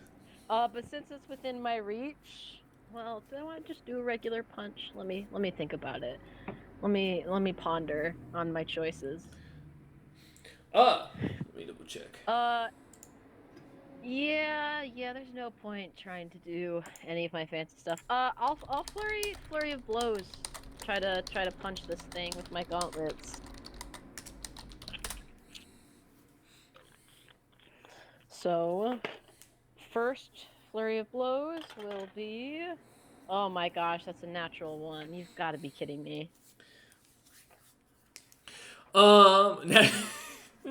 Nice. And yes, I did correct. What do you got? All right, Dom. And sorry, I kind of missed it. Either was caught my attention with something. You're So trying to it's, swing at this creature, at the bear hound that's in bleeding. the weird corner of the dice tower, but Uh-huh. it's not cocked. So, guys, it's been a great run. I got 2 nat 1s in a row. I think. I'm Roll dead. for the third.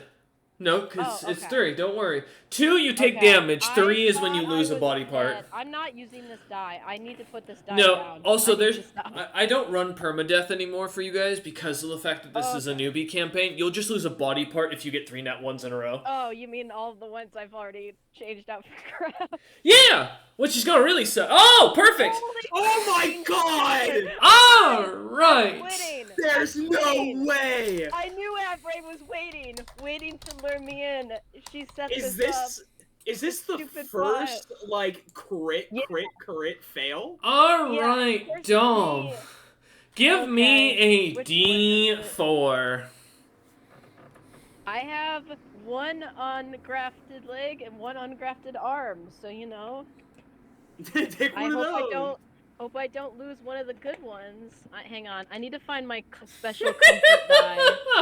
I think my special die. I put it away for special occasions. I need this. This one. is our first 3 nat 1s in a row in any of our Guys, campaigns. I I honestly thought it would be Ned. No, it's me. No, I fully, because Robert's always the one who gets himself killed. I swear if it's the new leg graft and like the stitches were just a little too loose this time. No, Dom leans forward and and goes to attack this creature, and as it does, it just shoves Kaz aside and bites through the shield. Amazing Eider, and also concerning him a little bit of how angry this creature's getting. I can just see I it's in rolled- slow motion with Ave Maria just playing right Yeah. now. I rolled a two. Two? Oh, good Yeah. news! Alright, roll another d2. You're losing an arm. Potentially. Yay! Guys, as long as I have my cool one, it's fine. Well, actually not. Well, no, it's better than a leg. I could punch with one arm. I just put that. Hang on, I just put the D4 away. I need to get it back. We're gonna have a right or a left arm. Let's find out. Is this gonna be the scaled arm or the graft arm? Okay. Well, guys, well. don't worry. I have experience attaching arms from before. Yeah. Oh, yeah. Actually, you have experience, and I have a health potion, so you know. Not when it's eaten, though. I can't find. Okay, now if it's D4. Ian, that's a different You're thing. gonna pull it out of its Well- stomach. To be fair, you got time, but something to consider. 4. 4. Alright, so that would be 2. So that will be your right arm, which luckily I believe is your That- grafted arm. I So, had it in my notes that it was my left. well that's unfortunate then. Okay. Then give me a d8 roll to see how I far up the arm we lose.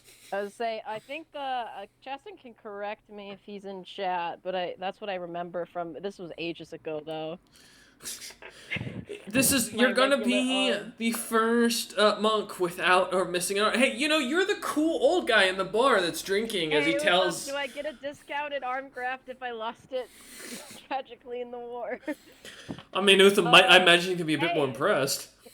my bad luck stays consistent too.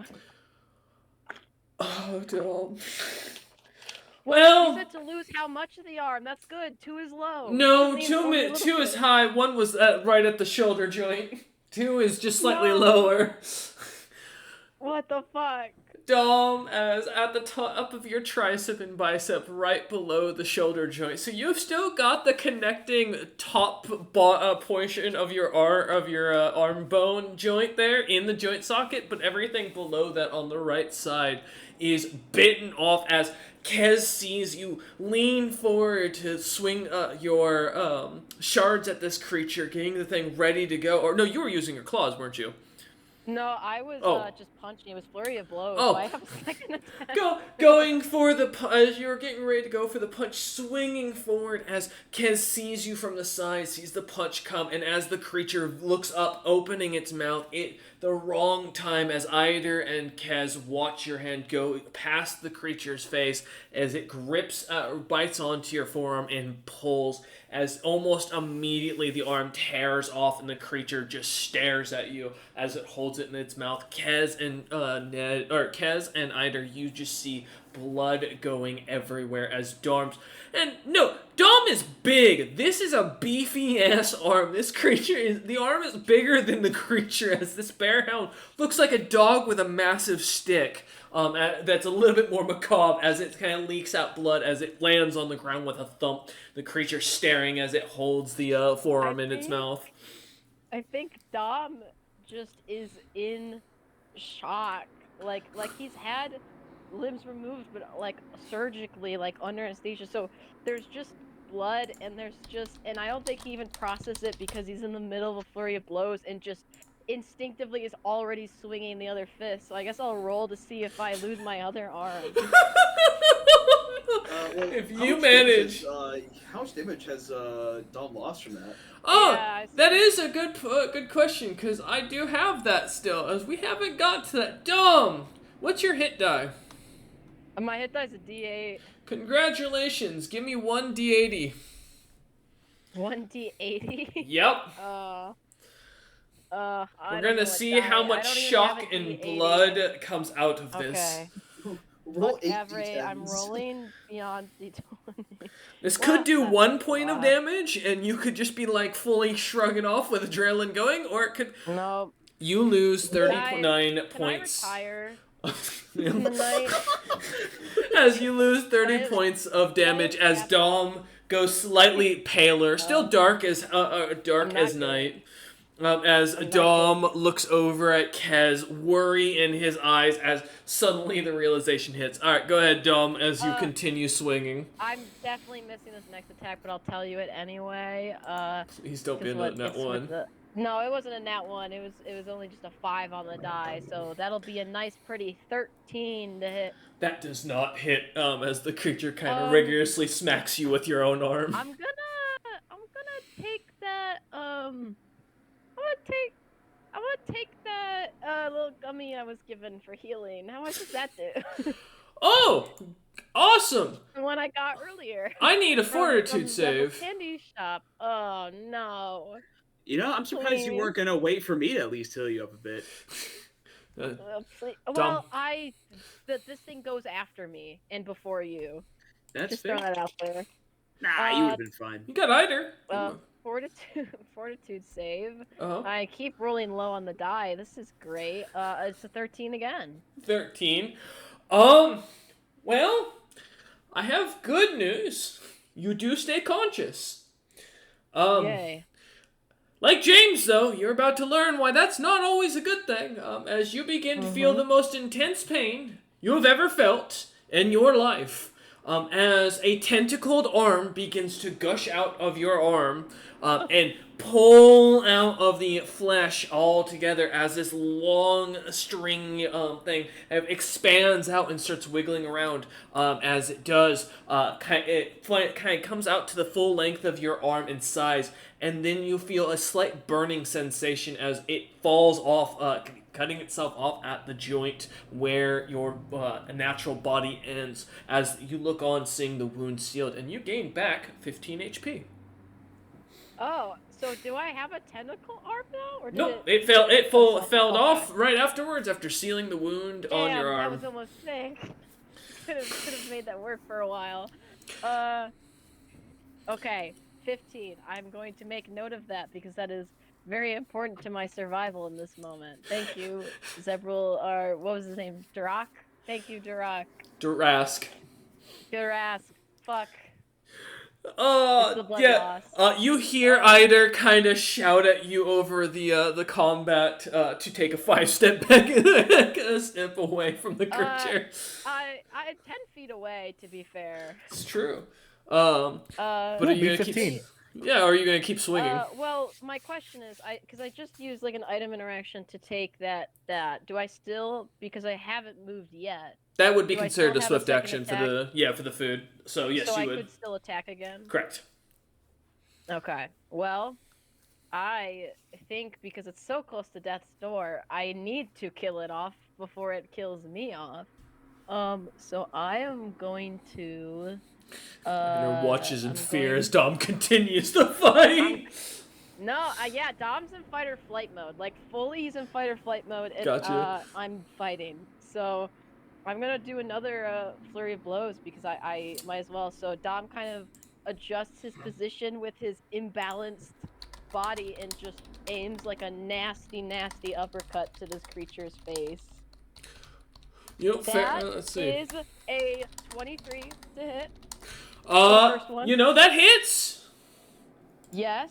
That hits. Second one is only a 14, so that misses. But Does. I have so much damage with these gauntlets now, so I'm very excited. Okay.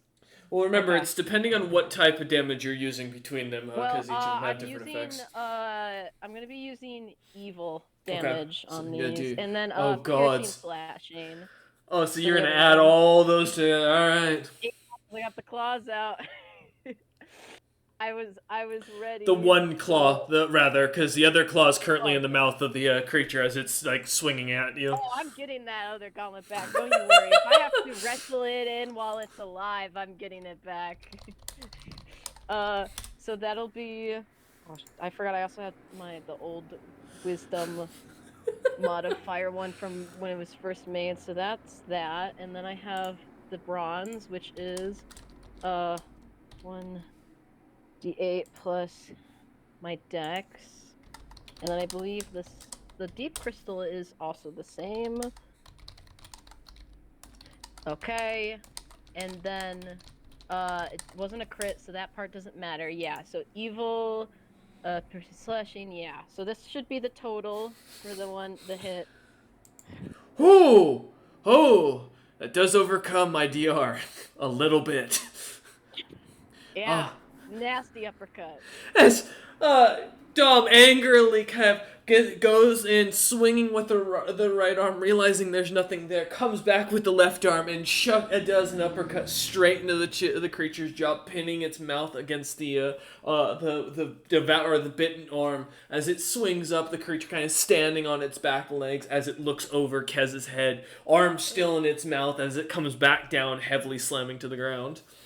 Is it? I assume it's still alive. It is still alive and kicking. I need a fortitude save for my soul warp strike. Ooh. On that attack. So it's let me actually calculate the DC because it's changed since we've leveled up.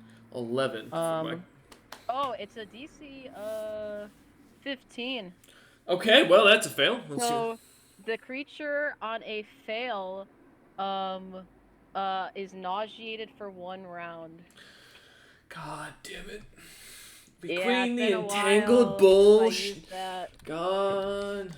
Dom punches this thing so hard, and there's just this shooting like energy of that like green purple energy in his grafted arm, and there's just a look of like pure fury on his face. Like he is going down, or this bear is going down. It's one of the two. And that'll be my turn. Alright. That'll be my turn. Yeah.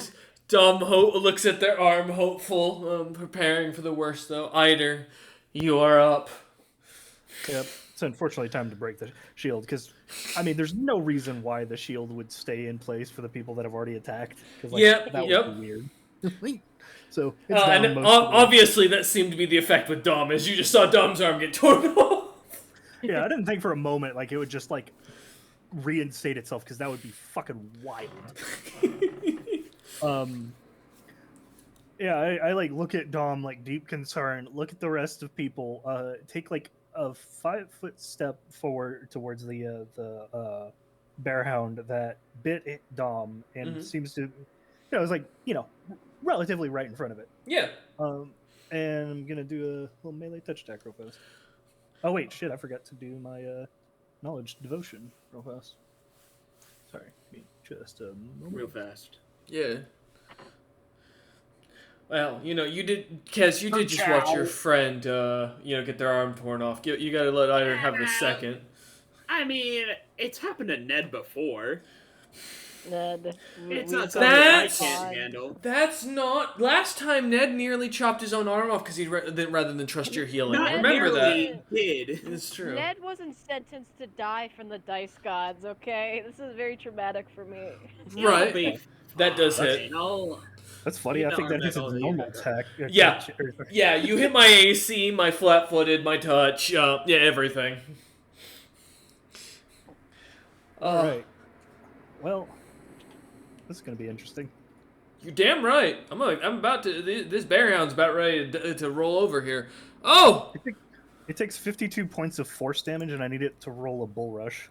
Oh, God. We God. haven't seen that yet. Let me I double don't check think my it was HP through. real quick to see if this thing's dead. I am damn close. Oh no. Do I have improved by chance? No, I do There's not. another bearhound and an elder serpent. There is still. Alright, let me see. For Bull Rush, it's what? +4 for size category? Yep. Place base attack bonus plus strength bonus. Okay.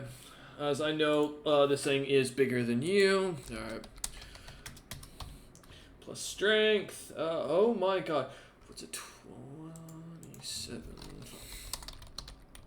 Give me a minute. I don't know my modifier. Alright. Plus 8. Okay. So that's that. And it's alright. And then plus. It's a base attack modifier you said on top of that? Yep. Alright. Oh, wow. Wow. The 27? Yes! It goes 30 feet back. Fucking damn it! I'm taking the arm with me. I'm gonna make a check to see if I can take it with me. Give me a second. We're gonna do a strength of if I'm holding this damn thing. I am keeping this damn arm. It is mine. All right. It goes. I'm gonna be back for it. As it goes 30 feet back, bleeding on top of that. Thankfully, it's still alive. I don't think bleed is for bull rush, is it? No. Okay, cool. It won't do anything. It's just like it. Between the nauseated and it being this far away, like, Yes. it cannot do anything for 2 rounds, basically. Correct. Has it and or go ahead, brother. Yeah. It's just like, oh shit, that's right. I forgot. It provokes from people. Mhm. Oh, I will gladly take it. Kez and Dom. Does bull rush? Yeah. I miss. Skip me. Don't even. Folks attack I don't on even if wanna he is tell you moved. the Oh yeah. number. So do you if you move with him? Okay, got you. Yep. No, that's fair. He's right. What'd you roll? I miss.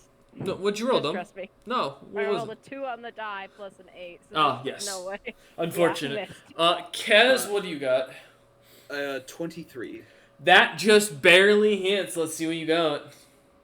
All right. God, I fucking hope so, guys. All right, let's see here. Where's my D10? It's and because my gonna D6? kill it and knock the thing flying Don't- because of that. Honestly, at this point, maybe fate's waiting for me to get the final strike before I die.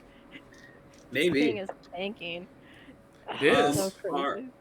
All right, so we have a 9 bludgeoning and a 4 lightning. Fuck you for the lightning. That does kill.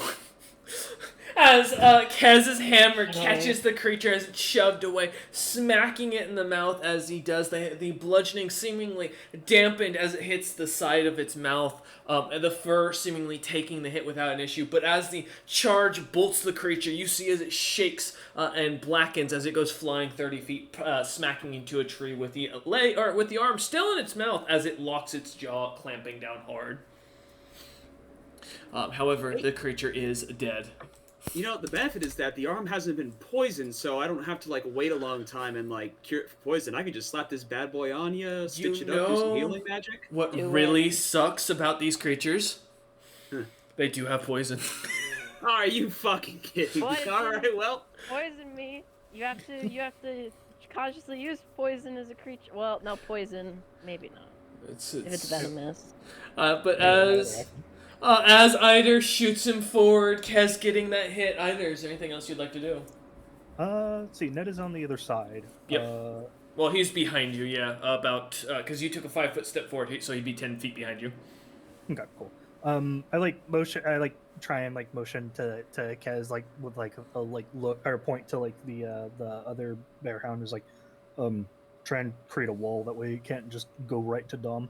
And then I point to the the no longer flying serpent that is just kind of on the ground and not really able to move anymore. He's dancing as Ned stares at him and kind of bobs his head with it. Yeah. Looking at it, does it? What do I know about it? As far as it having immunities, or based on the look of it, if it looks like it potentially has any. There doesn't seem to be anything that gives it away immediately. This creature just seems to be like many other creatures, some sort of psionic and slightly more intelligent beast. Okay. Well, I conjure a little cloud of fire on it and directly above it, so even if it gets back its flight, it has to fly through it. Okay. You and your flippin' fire. It takes 43 points of damage. Ooh! Oh, sorry. It can make a reflex save. My apologies. No, it can't because it's entangled. You can't make reflex while you're entangled. Oh, well, it takes 43 points of damage. Yeah.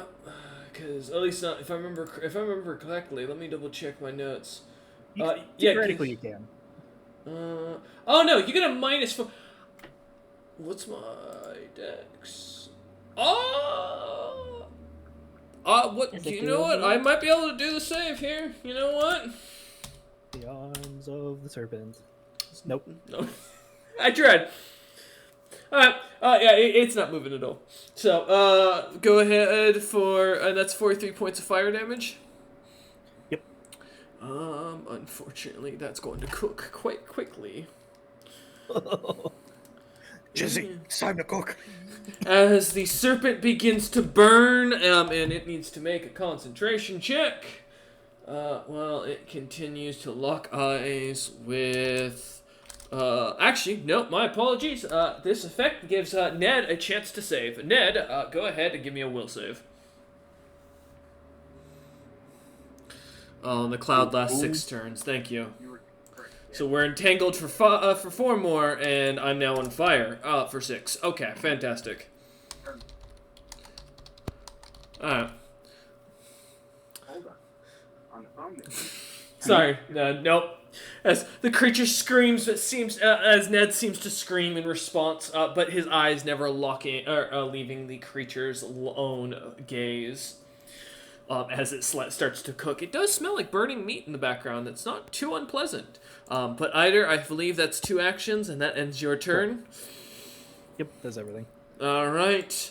Well, the bear hound that is kind of hanging out is going. That's in the entangled mess. Is tired of being entangled, and is thus going to use its full action to fucking get out of this. And I need to double check. What's the damn? All right, is it just a It is reflex? either strength check or escape artist. Do I have escape artists? You know, shockingly, bear hounds, no escape. So strength. All right. That kind of hurts because I only have a +8. Oh, well, I have to actually hit a roll. Kez had I heard a brain thought. That's god damn it. Fuck you, and I can't even run away because you got the back of it blocked, you bastard. Alright. It ends its turn. That bear hound is dead. We're gonna roll to see if the other thing pops. That will be with a +17. Yes! Dom, take notes for me while I'm gone. Yes, do so. The 2 small bear hounds that were accompanying the lot are going to come out and begin to grab, well, not small, rather medium, and grab the Dom's arm. Dom, how much do you weigh with just without your gear? Without my gear, I am 3,500 pounds now. Perfect. I can carry it. I can carry up to 1,038 pounds. As the 2 are going to take off with your arm and run into the forest. As they have their meat and they're not going to stick around to die. Oh, they're gonna stick around to die. They will turn and run, well, not run, but move 40 feet. Or 60 feet, sorry. Oh, no, it is 40 feet because they're smaller. Alright, ending their turn. Dom does not like that those the little bear hounds are nearby. Alright. Let me check my thing. Although with the party's need for XP, I'm concerned you'll still go after them. Kez, you are up as you watch these bear hounds turn and book it into the forest about 40 feet. Ned still in the background, still mesmerized by this snake as it screeches, or as it seems to screech out. Ned also screeching out as he stares and dances, like his head bops with the snake. Eider looking over and seemingly letting the fiery cloud burn onto the snake that's 50 feet from you. And then, of course, the other bear hound on the right side that is still deep in the forest and entangled, fighting what looks to be a bunch of roots that have kind of grasped it, and it keeps, like, gnawing and tearing at them in the background. Gotcha. Okay. I'll leave the arm grabbing to Dom, since looks like they're good for it. They're very angry about this. Yes. Yeah, you know, I'll attach it when they get it back. Yeah. You said the bear is entangled still? Yes, the one that is 100 feet out from the party is still entangled in the forest and That on lasts the right. for 6 minutes, by the way. Yeah, I know. I'm it's not going 100 anywhere. It's 100 feet out. Gotcha. I thought it was close by. No, he caught me on the first round. I haven't been able to get out of the fucking thing since. Fantastic. Well, I guess I can't get over there right now. However, there's a little serpent guy right next to us, right? Yeah, that's consumed in a fiery cloud and burning to death as Eider watches the pretty fire. It cannot move, and it is in a cloud of awful fire for 6 rounds. Yes, that's just Like we can worry slow about cooking it it. after like the stuff ends. Gotcha. All right. Well, then I guess I'll actually just start moving towards the. The other bear hand. Yeah, I'll use One my. that's entangled. Okay.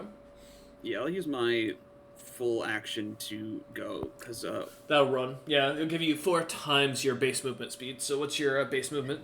well, my running is 120. You don't need to run to get to... Oh, yeah, if you ran 120, that would get you right up into its face if you want to be right in front of it. Yes. I will note, You gotta in be the action 10 economy... feet out. Yes, that is also... I was going to get to that, yeah. As a note, in front of it is, about for 10 feet, is the Entangled spell. So you will be at reduced speed if you walk into that. I mean, I can be 10 feet away from it because I have a 10-foot reach anyways. Alright, perfect. As you stand at the edge of the roots that are kind of moving about and grappling anything they touch, as you stand watching the creature wrestle and gnaw it, still not even noticing you as it tries to tear at the thing. And if I'm correct, running is a full action. Correct. So, do you have any swift or immediate actions? Nope. I'm just gonna be ready for my next one. Alright, Kaz is ready to duel with this creature and beat it down. Ned, give me a will save.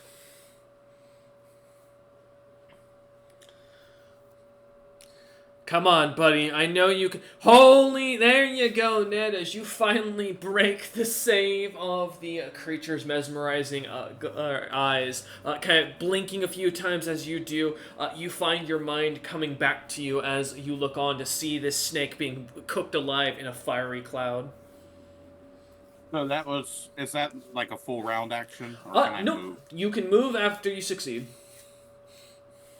I would like to move up to be just outside of the fiery cloud.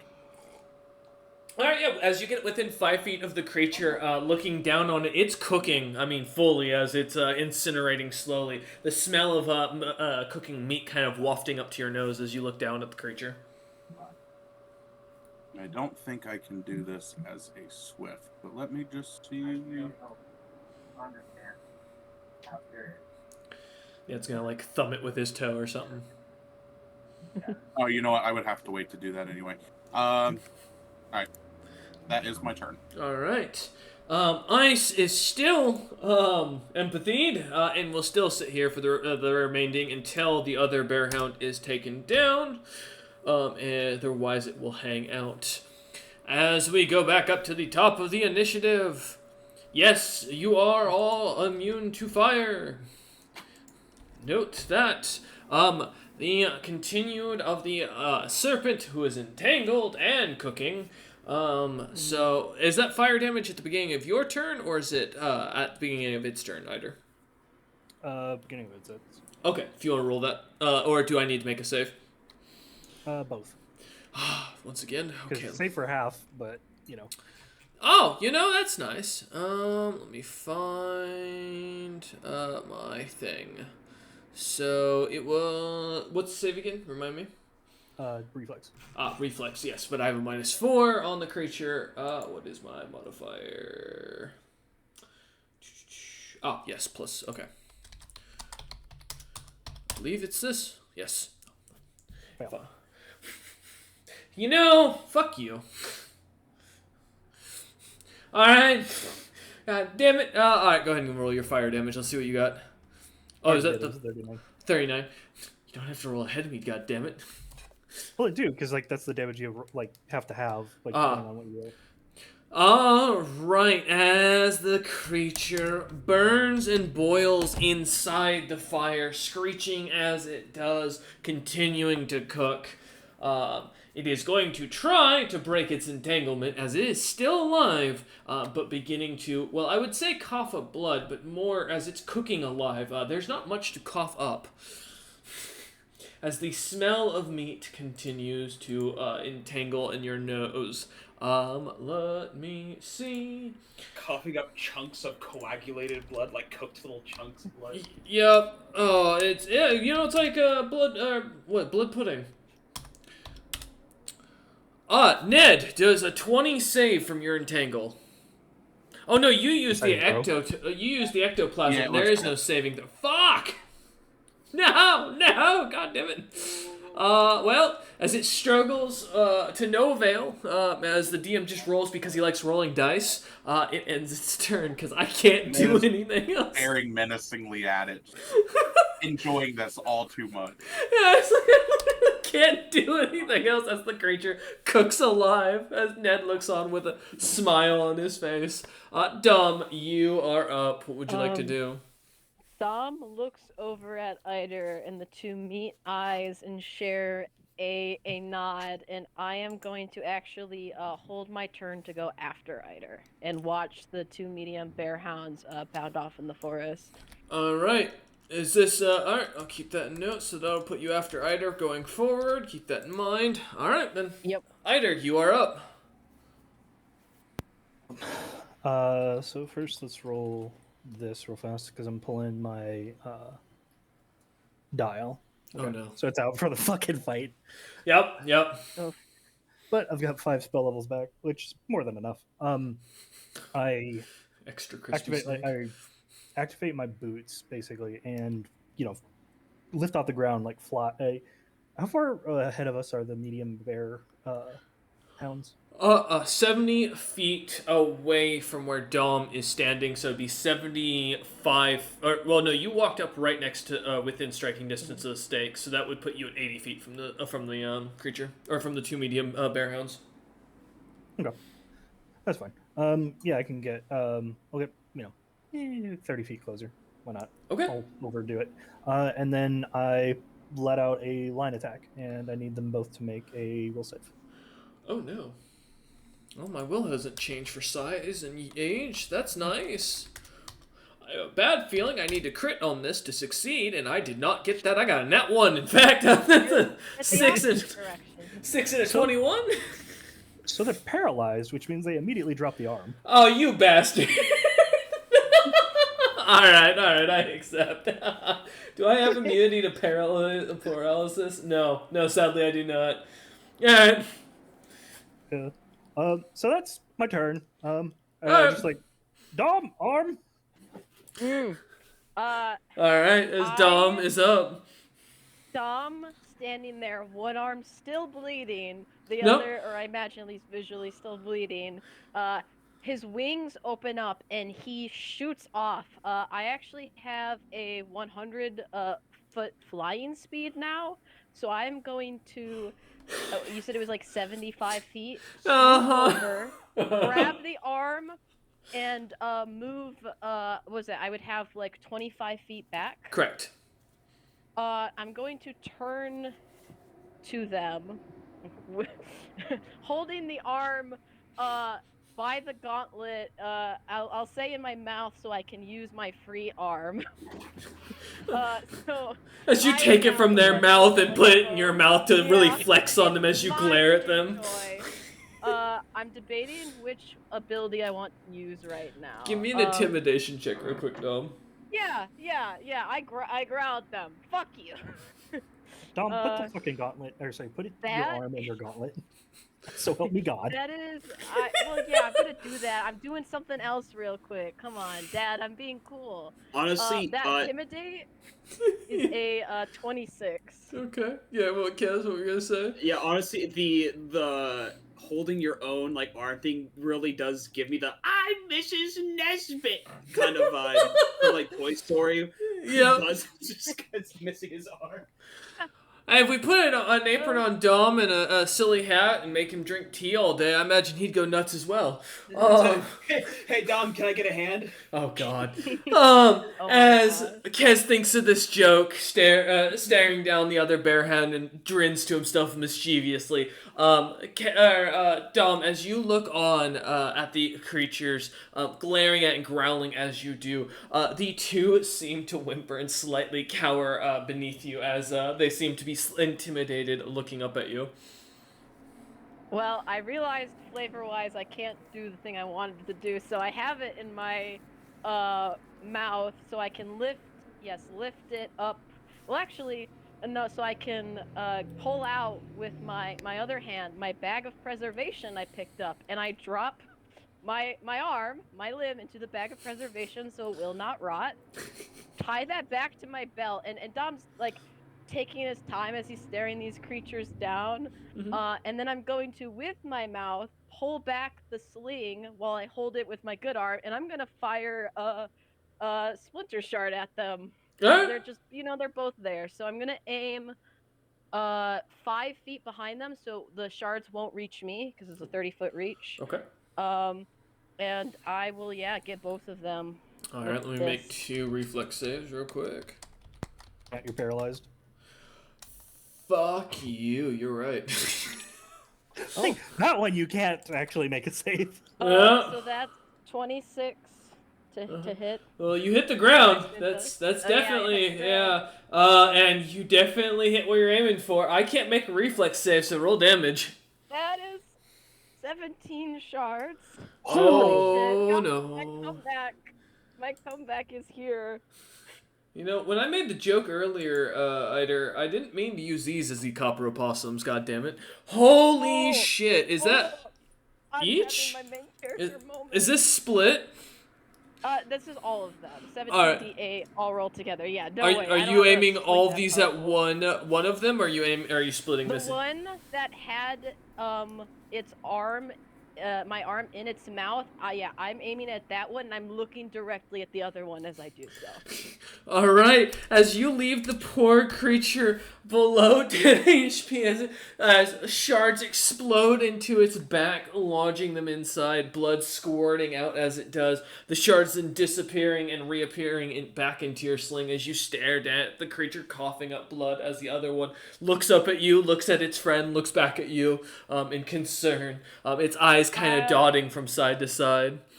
I want to say flavor-wise, as part of that intimidation check from earlier, Dom is going to say, just in common, because he assumes these creatures are smart enough to know it, "You're lucky. Lord Zebril told me I couldn't take your souls while on his soil. But he didn't say I couldn't take your lives." And Splinter Shard returns back in my hand. And that'll be my turn. Dom ends their turn. All right. Oh, all right. Well, Kaz, I'm gonna get out of this goddamn entangled spell, and I'm gonna beat you up. That's fine. Whether you get out of it or not means nothing to me. It's true. Here we go. Damn it! Fails. Fucking immunity. I mean, at least if it got out, it'd be able to die like a man. You know? All right. Well, that ends its turn. The other two are paralyzed. Is that paralysis a save at their turn, or is that like a Yeah, permanent? they save on their turn. All right. So fortitudes. Okay. No, it's a will. Can it be a fortitude? Please, I've got a much better modifier for that. 13 and 15. Nope. Oh, You know, one day I hope to do as much damage as you guys. I know I'm the And healer. don't but forget the still. ones bleeding. yeah, no, I You know. just have to lose an arm for it, and then the dice are nice As to you. the bear hound that had been sharded, that sounds way worse if you hear a T instead of a D in that. I don't mean that. Sharded! As the creature that had been attacked by Dom's shards kind of bleeds out quietly, it coughs up a little bit of blood. Its eyes kind of roll back in its head, and it collapses to the ground as its body continues to just kind of lay there. The other one, eyes look down at it, looks back up at Dom, looks down at it, and looks back up at Dom. As it ends its turn, as it can't make a save. Kez, you're up. You know, all I'm saying is Ned has an excellent opportunity to start taming a bearhound. That's all I'm saying. You know, from a young age. No. It's not getting out if you're alive. Only one stole your arm. Anyway. Yep. Not accomplice. All right. Also, one question before I do this, just so I'm. Yeah. Can stat like ability reducing like ability damage stack? Like one spell does this amount, the other spell does this amount. Will it stack or does it not stack? Not to the same Damage. stat, I believe. Damage stacks, a penalty does not. Like Ray of Sickness, for example, states that it is a penalty. That does not stack with itself. Yeah. So like, what about like Shivering Touch and Lesser Shivering Touch? Well, Shivering Touch would, I'm pretty sure, stacks with Because it's itself. damage. Yeah, if it's damage, it's just damage. It just that's what it gets reduced by. Mm-hmm. Gotcha. So I could cast it twice if I wanted to, and it would do damage. Okay, cool. Yeah, it Because just has I'm damage. thinking of reducing this guy's dex to 0 to kill it. Don't. It won't kill it. It will paralyze it. Is what Well, happens when you get I zero. was under the assumption that any ability that gets dropped to 0 kills. No. There's that's 5e. a whole that's a 5e thing. So for Dex specifically, Or is it con? Con It is kills. con. Sean, I Dex, think if you get you can't negative levels stand. down to 0. Yeah, you're just Gotcha. considered helpless, so you can coup de grace a creature that has 0 in Dex. Ah, fantastic. Well, then we'll just go with that method then. However, is coup de grace a full action?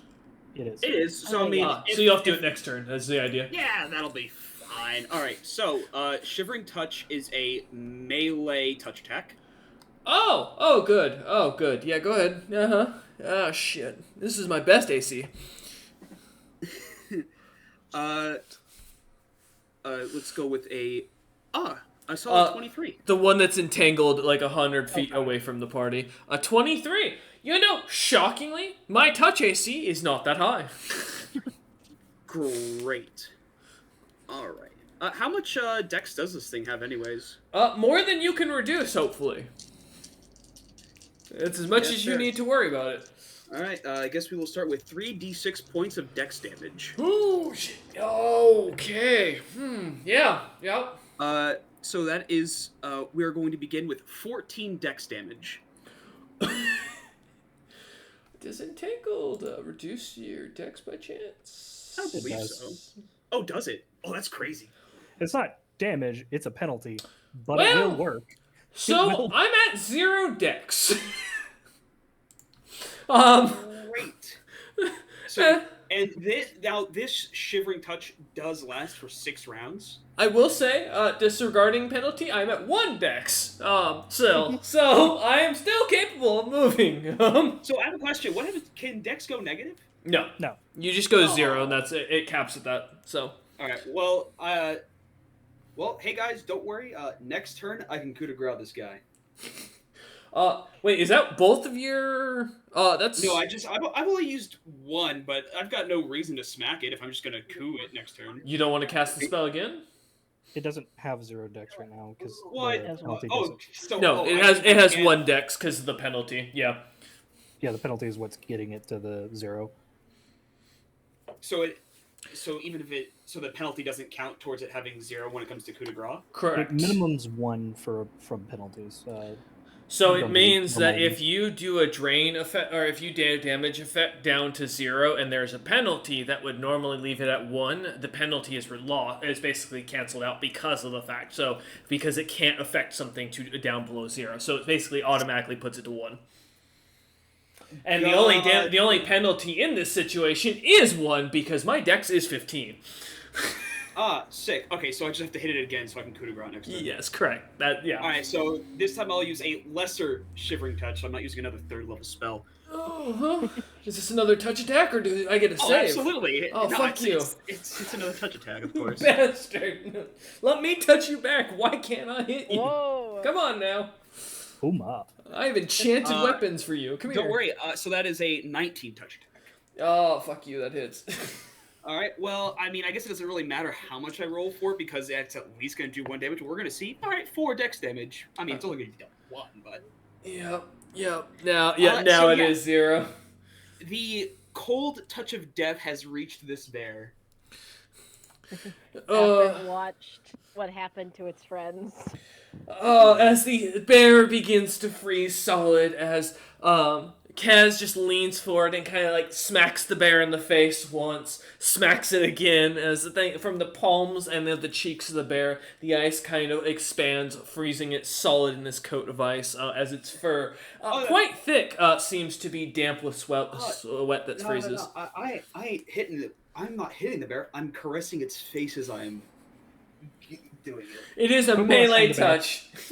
You wait, Kez is caressing a bear? You know what? I knew it was going to happen at some point. I'm petting it. This is a sorrowful passing. Oh no, it's alright. As you lightly pet the bear's face, watching it freeze, watching the horror in its eyes as it looks on at you. I'm so sorry of what I have to do to you. Somehow that makes it more evil.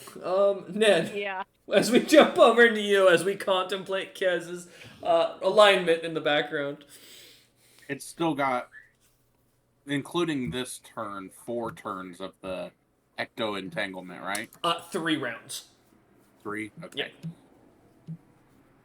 Yeah. Well, However, I will say, it's got 5 more rounds of fiery cloud. So... We'll die. Ned reaches into his pack and pulls out a couple small cat whiskers and starts to mutter a few words to himself. I cast, not cat whispers, a couple owl feathers. Okay. Some old hootie feathers I have. I cast Owl's Wisdom on myself. Okay. As your eyes kind of turn to Hooties as you get Hootie vision. I regret saying that out loud as I realize that. And then after I cast that, Ned will look at his staff and activate it. Oh. And I believe that is an action, a full action, Correct. Eider. You can... That's an action to activate the stuff. Okay. So then that is both of my actions. But you should be very concerned because this is going to hurt really, really bad. As Ned activates his spell and the stick head begins to expand into a hammer-like object, one of the knots at the top kind of moving, expanding out to show a proper shillelagh. If I'm understanding what Ned's about to do. Ned currently has a plus 11 to hit. Holy crap, he's getting ready. Okay. Alright, does that end Ned's turn? Yep, I did a spell and an attack, so that's my full. Okay. Alright, at the top of the initiative, that's 2 rounds left on the entangled ectoplasm, but go ahead and roll fire damage.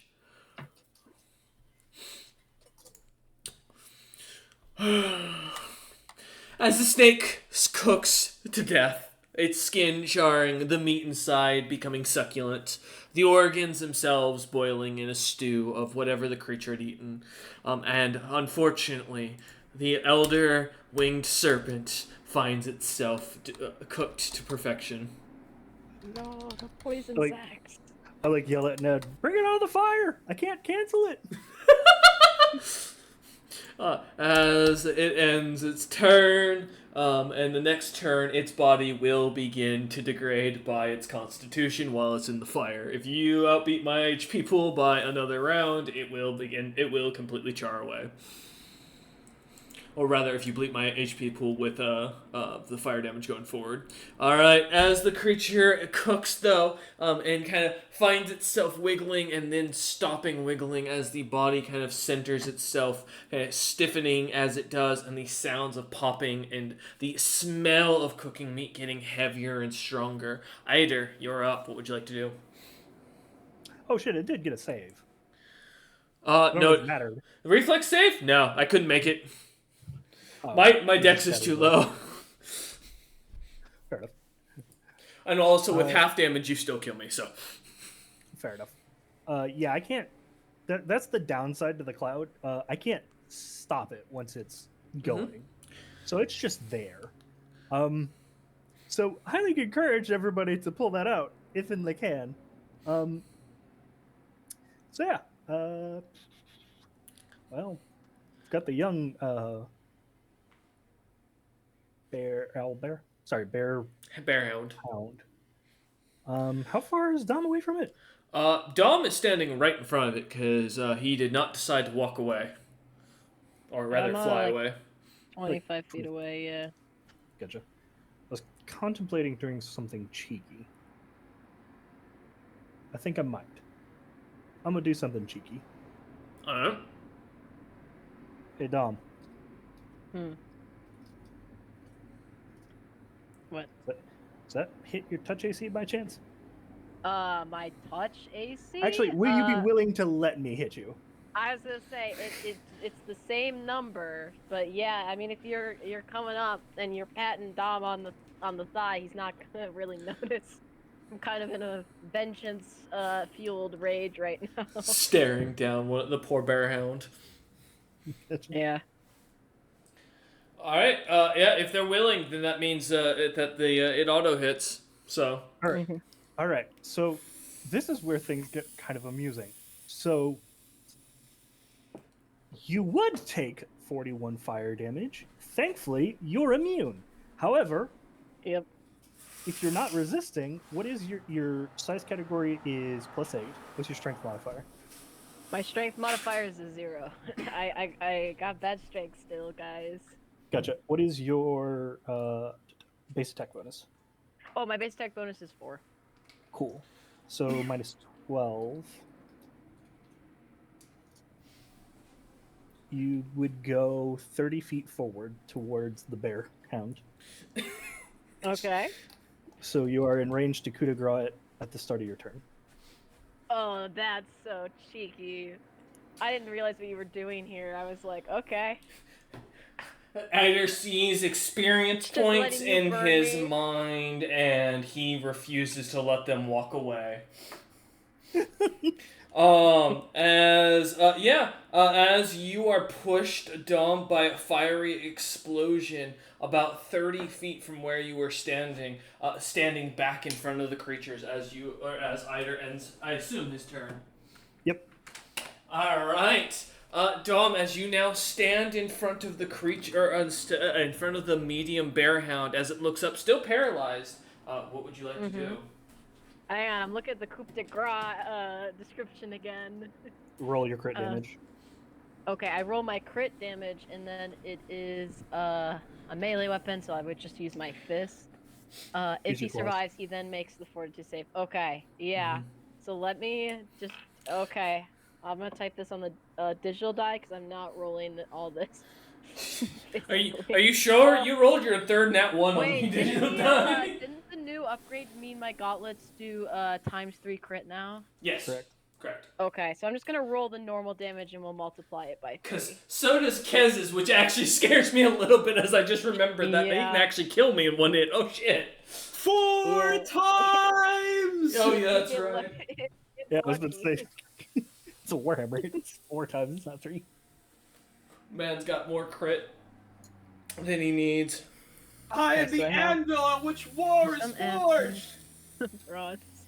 That okay, and this will still be that piercing, slashing, evil damage to it, and then this will be multiplied by 3. Actually, it seems like I rolled a little low there, but you You know, did. 72. I am still 72? alive. No, you're that's not. Fine. Fortitude save. I've got this. Oh, I've got an amazing fortitude. Fuck you. I'm gonna You not have to roll. roll that. That's it. I've got this. DC 10 plus 72. Fuck Oh, you! I'm alive! It won't go down! The bearhound Oh my lives! god! And that was my full round attack, so Give me I a don't What's second. the think- bear lights? I think you got your acid damage. It doesn't get multiplied by the crit, no, but the it does get acid added. was the the 1d6. As your hand goes flying at the creature, as you slam into its jaw, the creature seems to, in a moment of of strength, kind of breaks its paralysis to open its mouth just enough and sinks its teeth down under your hand as it kind of pulls itself out of the punch and holds its ground. Creature still paralyzed, but it looks on at you as you pull away. A little bit of your blood in its mouth as it glares. Now that bear deserves to be a part of the There's- squad. There's no way to flurry blows a coup de grace, right? No. No. Wait, is it denied its dex bonus to AC right now? Because I have sneak attack damage I have Well, not Coup de added. Grace takes a full action. Yeah, coup de grace But full But action. no, does. but It is will- it? Yes, it has a dex Denied. of 0. Yeah. I get my sneak attack. Wait, guys. The sneak this attack could is not do it. multiplied, but that doesn't matter for. Could this- it, if it's low enough, this could do it. Could. Yeah. Let's see what you got. Fuck you, Avery. I didn't mean to roll you. 4 damage does not, unfortunately, kill the creature, as it is still well above uncomfortable. I'm Um, gonna use my free wings to bluff it. It is Me as- fucking paralyzed. yeah, I was gonna say, you don't need a dex bonus on it, it can't move. No, bluff. My wings to bluff check it. I need a sense motive. It could still see me while paralyzed. This is for next round. It can't move! There's no AC! You auto hit! Yeah, you auto hit, It's not an Dom. attack. It's an ability. I know, Dom, but you use it to boost your attacks against it. You auto hit it. It can't move. I'm doing this as an intimidation factor. Let me have this. BC I'm doesn't mean. Nah, it's because Dom's evil. Come on now, guys. Because it No. because it doesn't know, like Dom, its sense motive is going all the way. Oh fuck you! That's a 24. Come at me, Dom. 24. Yeah, that's fine. My I rolled actually really low on the intimidate, but it's still a 17. Dom, it is not. It's got defiance in its eyes. It will die as its people demand in combat. Listen, I think Ned needs a new pet. That's all I'm saying. No, My man's no, AC is no, 5. This is a feud. No, Yes. it's a +2 to hit, assuming it somehow gets. I can't coup de grace it. This just guarantees the dice don't fuck me over, guys. You forget the dice fuck me over. Yeah, Did but that's you not hold gonna your even own? help. It's not gonna help or hurt you. You hold Yes, your sir. arm in your mouth. All right. Okay, that's my turn. Well, the entangled creature is going to once again. Well, it can't because it's frozen. And has no dex. I literally can't do anything, so it's gonna end its turn. I'm sorry, little one. The other one is paralyzed, thus can't do anything. It ends its turn. Kez, you're up. Would you like make to? a will save? You know what? You're right. Let me see. Let me make a will save against your goddamn thing and watch a crit pop. Nope. Sadly, all right, we're good.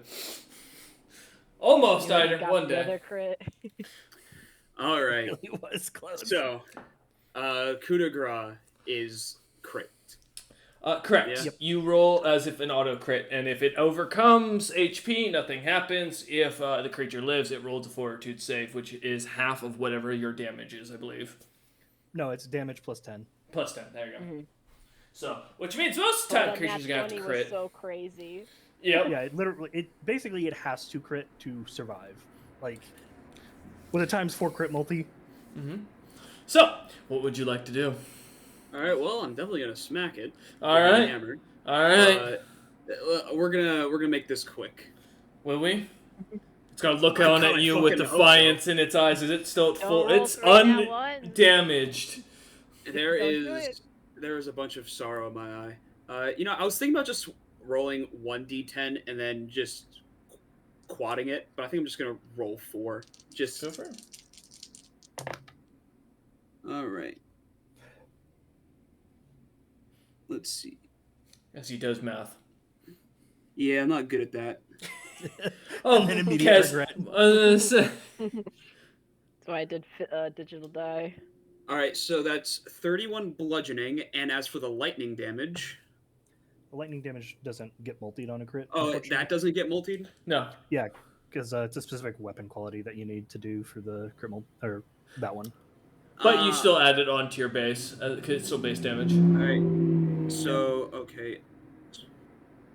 Another 4 from that, and then what? The poison? No, from the lightning. I know. I was asking. Like, doesn't it deal poison damage? Yeah, they have to roll fortitude. 24. Yeah, they pass. Yeah, No, it they turns don't. out only for me, unless it's a you thing. Oh, sorry. I thought you were talking about the fortitude save to not die. No. No, it's the fortitude save for my poison. That was the poison. We haven't even gotten to it, so that doesn't add on to the damage. So this is how much damage total now? That is... Let me see. Also, don't forget 4 times your strength modifier. Oh, that too. Yep. Hold on. Then let me do all those calculations. How about base attack? Does that get quadded or no? Okay. No, nothing for base attack. Unless you've got power attack, you can add it to a coup de grace, which is fucking mean, but you can. Don't worry. I don't think I've started training power attack, but I haven't gotten it yet. But okay, so let's see. 31, 32, 34, 35, 36, 37, 38, 39, 40, 41, 42, 43, 44, 45, 46, 47, 48, 49, 50 damage. Well, Hey, not one. that bear hound smashes into pieces as Kez's hammer kisses it on the side of the cheek and cracks the statue, breaking it into shards as the bear hound cracks and breaks apart into the roots, falling to the ground. Sorry, little one. As Kez says that, vanishing into the ether to go work on his term paper. Yeah, right. May the mother may you find peace with the mother. Yada yada yada. As Kez says a quick prayer, ending his turn. All right, fellas. What? And if need be, Kez will do any healing stuff necessary to get Dom's arm back on, because I've done it before. I can do it again. Okay, I'll keep that in mind. I'll ping you afterwards, don't worry. Yeah. See you guys. See ya. Later. Alright, Ned, you are up. The snake is still cooking. What would you like to do? Can I just how long is the cloud? 20 feet. 20 feet. Yeah, it's also about 5 feet off of the ground. So Mostly cooking the snake's head and then the top of it, so it's got a nice char on top. Can I just roll the snake out of it? Yeah, give me a strength check. Well, luckily I have a little bonus to that, right? I say this thing's like 1,000 pounds on its own. It is a fat snake. you might be able to just drag it. Well, that's what that's what I'm assuming he's doing when he says rolling. Is he's just gonna take the head and try and turn it to make it momentum go down. Well, I was gonna push it from the side. Since it's Got you. round, just kind of try Yeah. to It's roll tube it. shaped. That's fair. That works. And it's still entangled, so it's nice and wrapped up. And created a hot dog with dressing made of snake. Only a 9. 9. As you give it a push, it takes a moment with your feet. Give me a second strength check to kind of, because I assume you're really gonna be working at this thing. Oh god. And then it's as you kind of really kick this thing out from underneath it, the snake doesn't seem to want to move. However, Ice is going to come forth, give us some assistance, and bump that to a 10. I mean, enough, because damn, that's bad, man. I'm gonna help you push the snake out of the fire cloud as the two of you kind of either kick it and the Ice kind of leans on it to help you get it out from underneath as it rolls a few feet over, about 10 feet away. And then Ned, currently with rippling muscles of wisdom, looks around at everything already dead and just throws his arms up in the air. As Glad champion you could still do that. Ned, hearing the roars of the crowd in his ears and feeling the gladiator arena around him that he's never been in. No, not celebration-wise, Oh. just throws his arms up man, what the hell? Oh, got you. I didn't even get to bonk anything. Ends his turn. All right. For sake of time, Four. I assume either you're not going to steal Dom's thunder here and going to let Dom get the final kill here on this creature. Oh yeah. All right. Well, I move up to just in fucking case this thing breaks out of paralysis and starts bolting into the woods. All right. Move up so I can at least help out with the attacks of opportunity. Okay. As you head up to the creature, kind of squaring yourself up behind it as it's still paralyzed and can't move. All right, Dom, you're up. Yeah. I'm gonna move the garage. Again, Paralyzed. let's see what you got this time. I don't think I can succeed this time because you can't. Literally, I don't think you can Don't do say less that you damage. rolled that 20. Don't say that. No, he The means dice. it was just damage. No, I don't have enough HP Oh. pool left. I don't think to survive Oh. another barrage from Dom's punches. Well, this is before the ×3. Yeah, no, Dom, you beat my HP by 1. I'm sorry. How would you like to do this, Dom? So I think Dom, has the bear still paralyzed, delivered that one punch to it, and it's still remaining alive and resilient. I think Dom, for a moment, actually because it's medium, so he kneels down to it and kind of looks it in his eyes, and although he's angered and still has that bleeding, missing arm, he kind of acknowledges it like, you were strong. You fought admirably. I will acknowledge that. And then he reaches out. His one hand is so big, I imagine he can just fit it around its neck. And in a show of mercy, just snaps its neck and kills it right away, instead of bludgeoning it with his fist. As you twist the neck, the creature looks on at you with its eyes defiant the entire time. As Dom projects his anger from the mother onto the child, and glares at it, accepting its defiance to the end. As its neck snaps, the Hey. creature keeps that stare. Levinos, it fought in spirit. As Dom, Ned, and Eider and Kez begin to gather up the bodies, kind of bringing them back to the camp of Skartsmander, and beginning to kind of work on the creatures to serve up for not only dinner/breakfast, depending on your perspective, but also to begin processing the materials in case of any items or interest. However, as the party begins to set into camp, kind of celebrating, telling the story of what happened, working on reattaching Tom's arm, Ned grabbing the eyes of the serpent, that's where we're going to leave things today. We thank you all for watching, we hope you enjoyed, and we will see you on the next one.